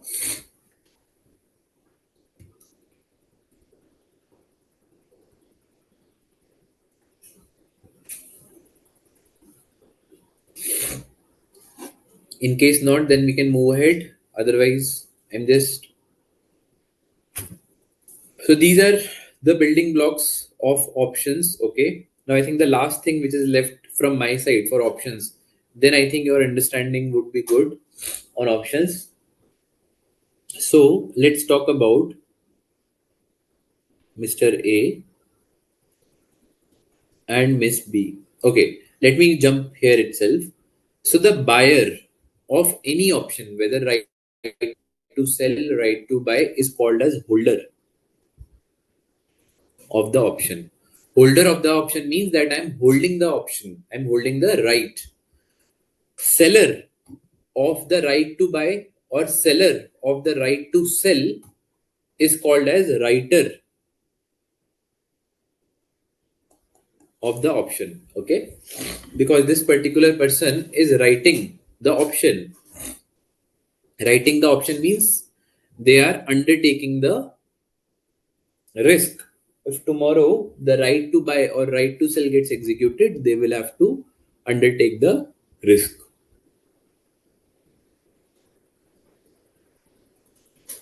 Now, Mr. A, who is the holder? Sorry, I just need to put here as well. Even in such a case, this party will be the holder and this party will be the writer. Okay, clear? In case of right to sell as well. So if Mr. A becomes the holder and Miss B becomes the writer, so Miss B will give Mr. A right to buy or a right to sell. Right to buy was which option? Come on, students, tell me. Right to buy was which option? Call or put? All All options. option. Call. Right to sell was which option? Put option. Put Very option. good. So I'm saying that whenever you talk about buy or sell, so the scenario will remain same, that Miss B will give to Mr. A the right, because Miss B is the writer and Mr. A is the holder. Now Mr. A has got what? Privilege. Against that privilege, Mr. A will pay to Miss B a premium. Sir, here the writer is seller, holder is buyer, right? Yes, writer is seller and holder is buyer. But my question to you, for what you are asking as a buyer or seller again? The right, correct? Seller I, of the I'm, right, buyer of the right. yeah, I'm talking about the right. Ha, right.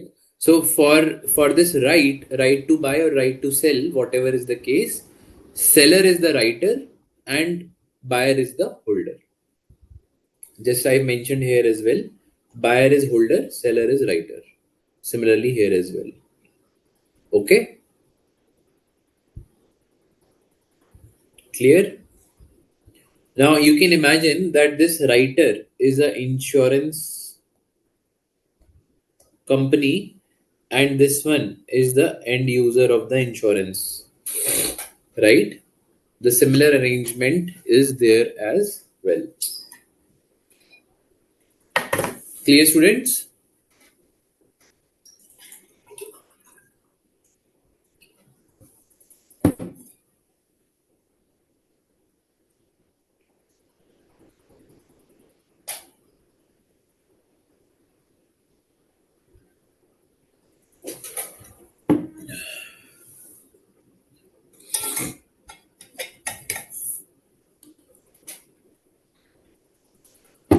Now, any doubt? No, right? Now let's come to the example. So in this diagram, it's explained the whole futures actually. You mean to say the In this diagram, no, that A and B between this transaction, it explained the futures fully. Options. yeah, options. Options. I mean Yeah, option. yeah. Perfect. Now let's further, grip our understanding with this. Let's say the strike price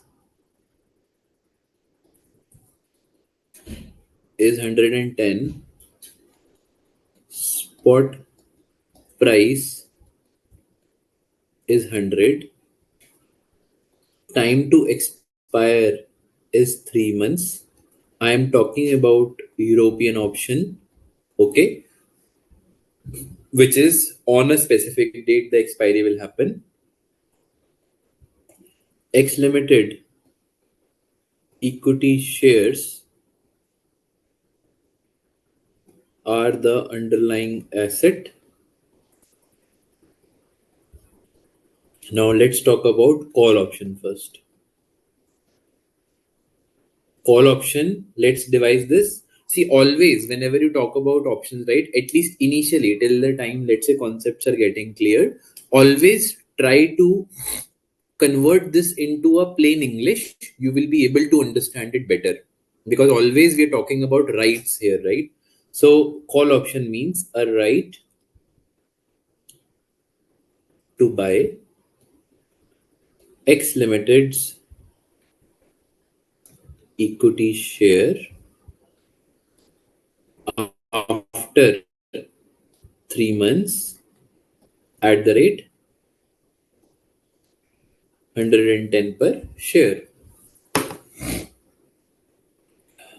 So, yes, very good, Saminathan. Premium also I missed. Premium is, let's say, 10 rupees. Okay.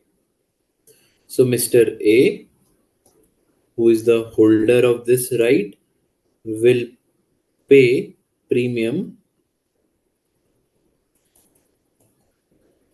to be paid as rupees 10, which is cost of giving the right to Miss B, who is the option writer slash seller. Okay, this is the scenario. Now spot price on expiry, let's take different cases here.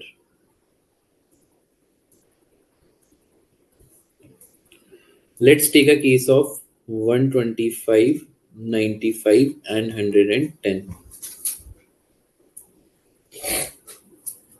So you have a right to buy at 110. The spot price is 125 in case 1.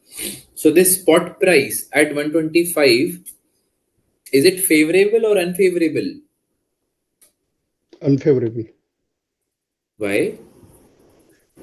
In market, it is 125. We have right to buy at 110. So we it's a favorable, right? So it's a favorable thing. We will Mr. exercise, yeah, in that sense, it is favorable, yes. Yeah, in that sense, it is favorable, right? Because we're talking about the option, whether option is favorable or not. So Okay, option yes, is favorable. right. Yeah. So favorable to Mr. A, and hence I'm introducing a new term here now. This is called as in the money. Okay, in the money means that there is favorability. There is a favorable thing for Mr. A, which is the holder, who is the holder. And many terms are getting added gradually. Yes, Yeah. sir. So in the money, deeply in the money is also is available. When the price is going beyond the I will 50 come to that. to 100. Yes, I will come to that. Deep in the money, deep out of the money. So I'm just introducing step by step. So I'm just trying to, make this topic a bit not that complicated. So I will go step by step. Okay. So first of all, you understand what is in the money. See, option can be in the money till the time it is favorable to the option holder. Okay. So this is the conclusion that we are deriving from here. Clear? Can we say money is coming in the pocket, in the money? Correct. Yes, we can say the money is coming in the pocket to the holder. Hence, it is in the money. Okay? Very aptly said. Then, if the price is 95 on expiry, the right is to buy at 110. Is it a favorable right? Yes. No, No, not. Yes. It's not a favorable right, right? So, not a right anymore. Now, any idea what we will call this as? This situation as? If it is in the money, then it will become out of money. out of the money, right? So that means you are out of the game. I mean, the holder is out of the game. There is no money that can be expected from this proposition. If it is 110, that means the strike price is also 110. The spot price also has become 110. It will become what? At money. Yes, at the money. Very good. So holder is neutral in such a case, and hence it will become at the money. Holder will be neutral in this case, right? Now come on, let's write our decision as well. This will be exercised. This will not be exercised. And this will be, whether it will be exercised or not, it will give the same result. Will be indifferent in this case. Indifferent, right? Now let's talk about the gross settlement and net settlement. I think a lot of you were asking this question. What will happen in gross settlement? What will happen in net settlement? Let's pick that up. Gross settlement. Let's take that example first. We have two cases, right? 125, 95 and 110. These are the three different spot prices on expiry. So what we will do, in this case, we will pay 110 and nothing will happen here, right? This will be paid by whom to whom? Mr. A to Miss B. We are talking about call option, right? For purchasing the share at 110, which is a gross settlement, Mr. A will pay to Miss B 110 rupees. And receive one share. Here nothing will happen in these two cases. Okay? Net settlement.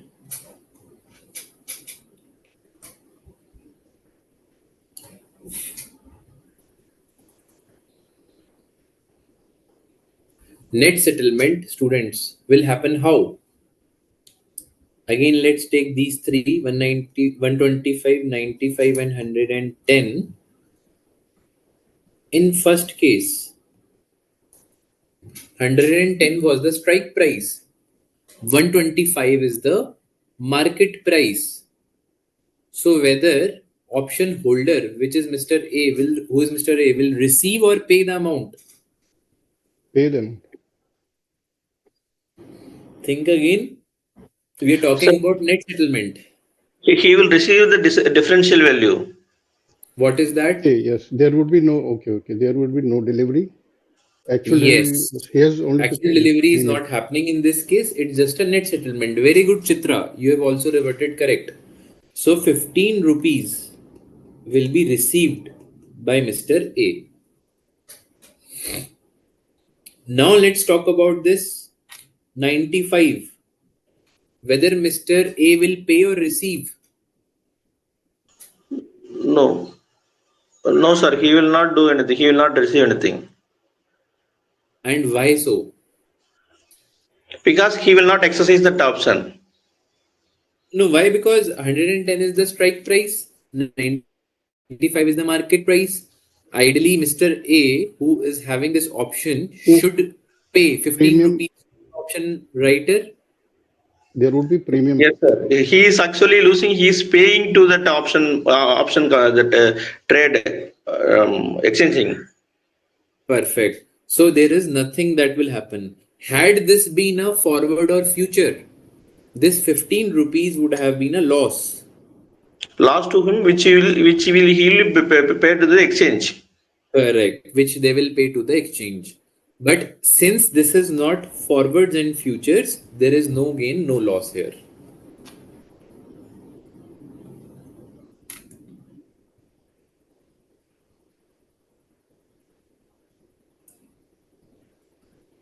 Okay.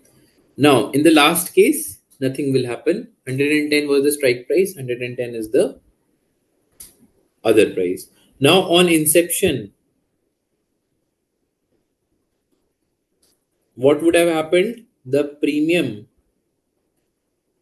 would have been paid, right? All across 10, 10, 10 rupees. In all the cases, the premium would have been paid. So the net payoffs, net gain slash loss will be what? In case of a net settlement, 15 rupees received, 10 rupees paid, 5 rupees net gain. Here 10 rupees net loss. Here 10 rupees net loss. Loss, we are putting it in brackets. So this is the net gain or loss from A's standpoint. Similarly, if I ask you for net gain slash loss.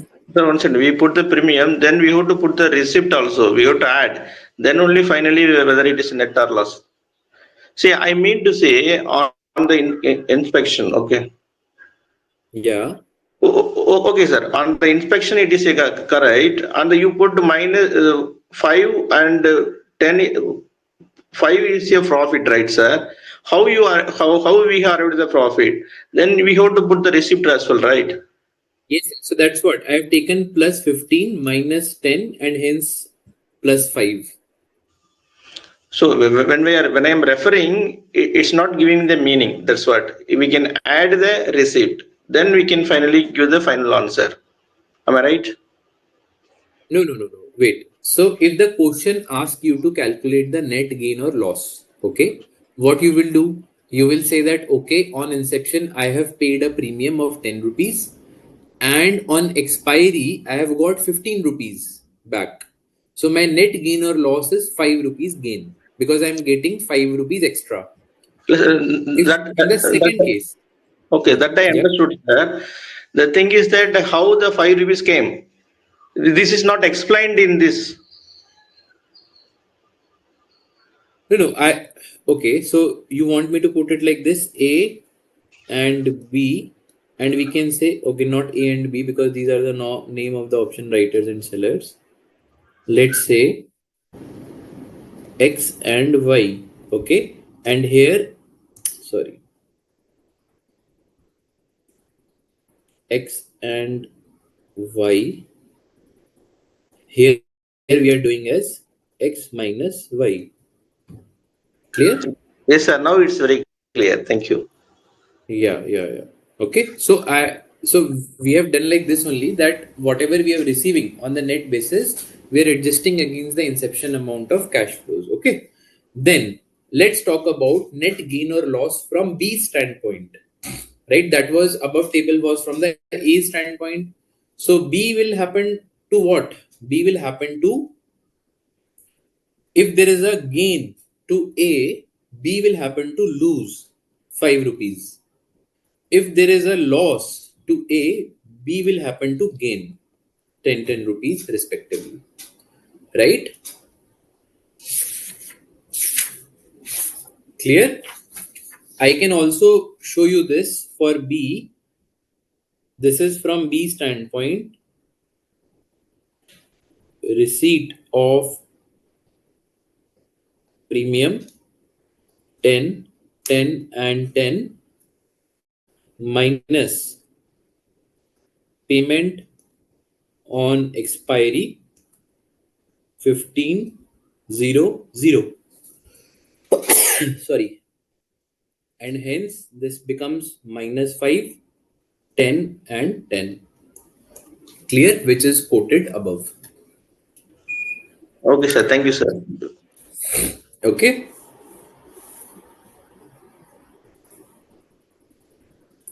Clear, students? Now here what we are saying is loss to writer of the option. Now you have to select one right answer from all this. Okay. And let me just write it over here. Unlimited or limited. Gain to holder.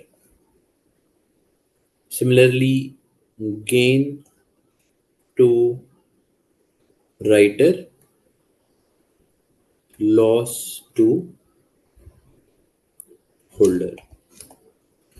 Now, come on, students, tell me, when we talk about a option writer, the loss can be limited or it will be unlimited to that writer.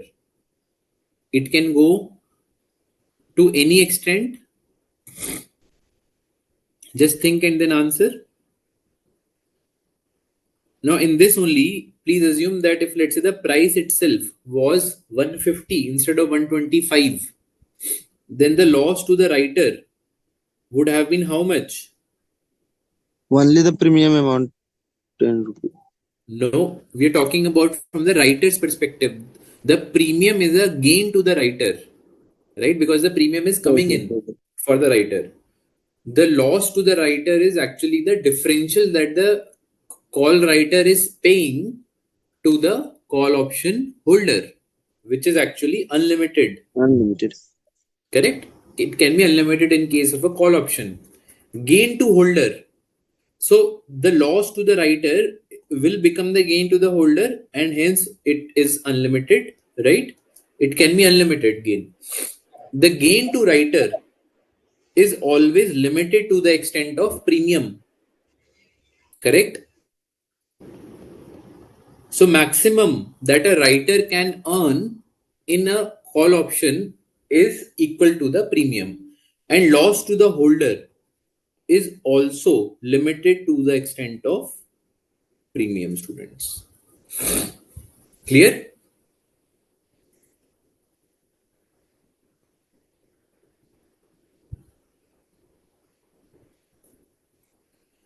Okay, so let's take towards the end some of the MCQs on the different discussions that we had today, just to form up our understanding. Okay, I would request all of you to please answer through a chat box. Don't prompt the answers, let everyone answer, and then I will reveal the answers. Which of the following? So, sir, Sorry. I need one clarity on the loss to writer, gain to writer, then gain to Yeah. writer, then loss to writer. See, Yeah. and the perspective also we need to be, clearly mention, sir, because loss to writer, gain to writer. Again, it is saying on with perspective we are talking about. So with the perspective of the premium being paid or received, and on the net settlement, whatever is the situation, basis that. So both the things collectively we are taking. Just in my above example, the way I did. So collectively we are saying. No, 1 minute to go back to the previous slide. I will tell Yeah. my question. Yeah. Yeah.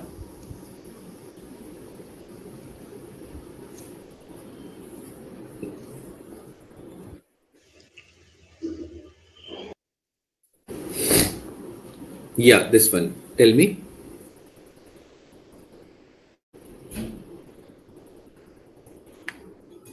Hello. Here, yes, sir, here I am talking about loss to writer, gain to Yeah. writer. On which perspective you are asking the question? On the gain to writer, loss to holder, which perspective you are asking? Because all the four option is making the similarity actually. No, no, no, no. Wait. See, the loss to writer, I'll tell you. Let me explain you. The loss to a writer. Okay, let's assume this situation. In the above example only, the price moves to 200. Okay. The exercise price was 110. Right. Now the option writer will have to pay how much? 90 rupees. Correct. So the loss is increasing. The moment the price again, now let's say increase to 400. Now the writer will have to pay 290 rupees. The loss is increasing. So there is no extent to which the loss to a writer can incur. It depends on the higher the spot price, higher the loss will be. And hence we tend to say that there is a possibility that a loss to the writer can be unlimited. Right? There is no limit to it. I hope you're getting my point.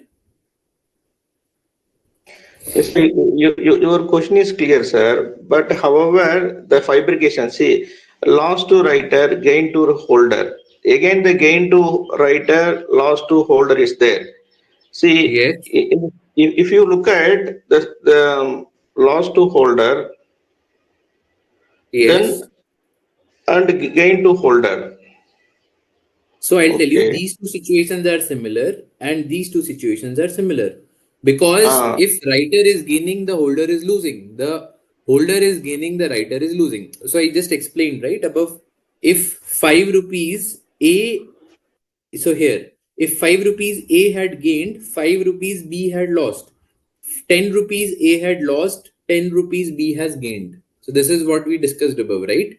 So these two situations are similar. So there are two situations in this, 1 and 2. Okay, clear? okay, sir. I got it now, sir. Thank you. Yeah, yeah, yeah.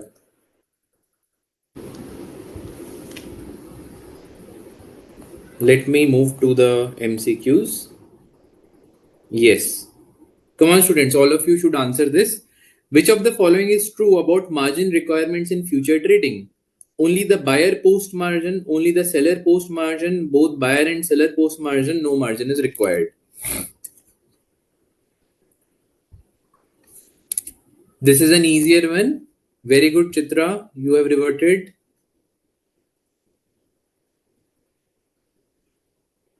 Rest all people also please revert. Yes, Leela, you are also correct. So the right answer is C. Both of them will have to incur a margin. If an investor, yes, Saminathan, you're also correct. If an investor takes a long position in a futures contract and the price of the underlying asset increases, the investor will. Come on, this is a very easy one. Today only we discussed this. The investor will. Yes, Chitra, you are correct. Bibu Pandey, yes, you are also correct. For the previous one, investor will make a profit because in a long position, if the prices goes up, the investor will make a profit. No, Leela, you need to check once. A is not the right answer. 8. The process of adjusting margin accounts to reflect the daily gains and losses in the future contracts is called as. So daily basis, the futures contract related margins keep on adjusting. That is called as what? Yes, very good. Bibu and Chitra, you are right. Saminathan, you are also right. Sanjay Haku, you are also right. Very good. This is called as mark to market. Which of the following is not a use of a derivative? This is a easier one. We discussed almost everything today. Hedging, speculation, arbitrage. Very good. All of you are correct. The answer is D. The value of a forward contract at initiation is. This is also an easier one. This also we discussed in one of the discussion that starting the value is the value of the forward contract is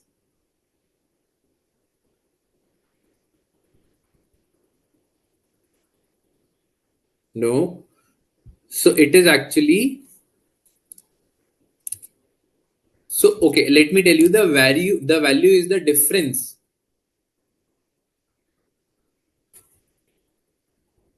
So it is actually 0, right? Because you're not able to get any arbitrage benefit out of it.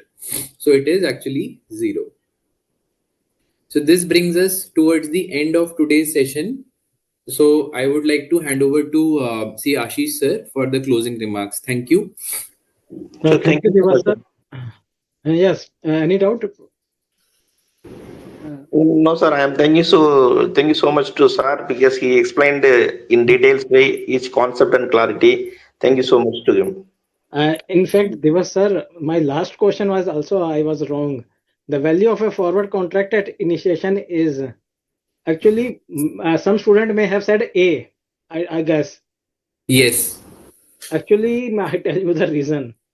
If we see the study material, there in the we have mentioned that when we at the 0 period, whenever we talk about any forward contract, so cost to carry rule applies.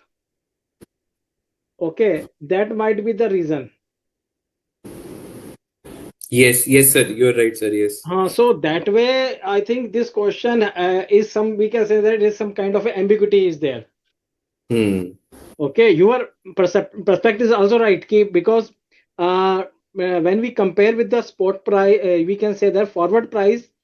Of course, if there are now arbitrage opportunity because Yes. in every market forward will be trading at the same rate.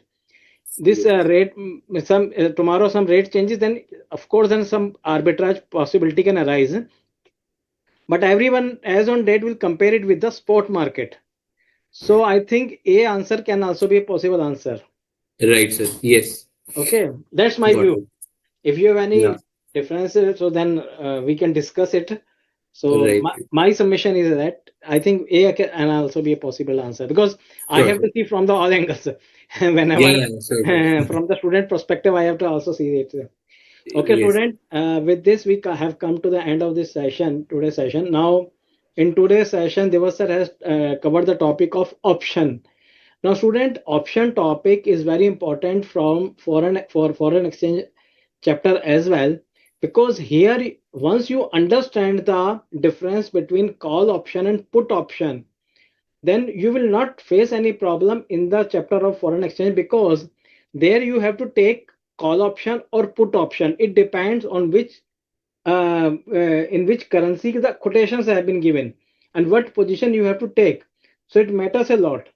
So there it is very important. Once the difference between two is very clear to you, then you will never commit any mistake in the foreign exchange chapter. So with this, Devas sir, thank you very much for sparing your precious time and enlightening the student. And we also thank the student because they have made the session very interactive. So these are our phone numbers. These are, or this is our email ID. If you have any query, you can send us to us, and of course you can contact me on the telephone as well. Thank you and have a Sure. nice. Yeah. Thank you, sir. Thank you, sir. Thank you so much, Thank you, sir. students. Thank you. Thank you. Thank you, sir. Thank you. Thank Thank you. you, sir. Thank you all.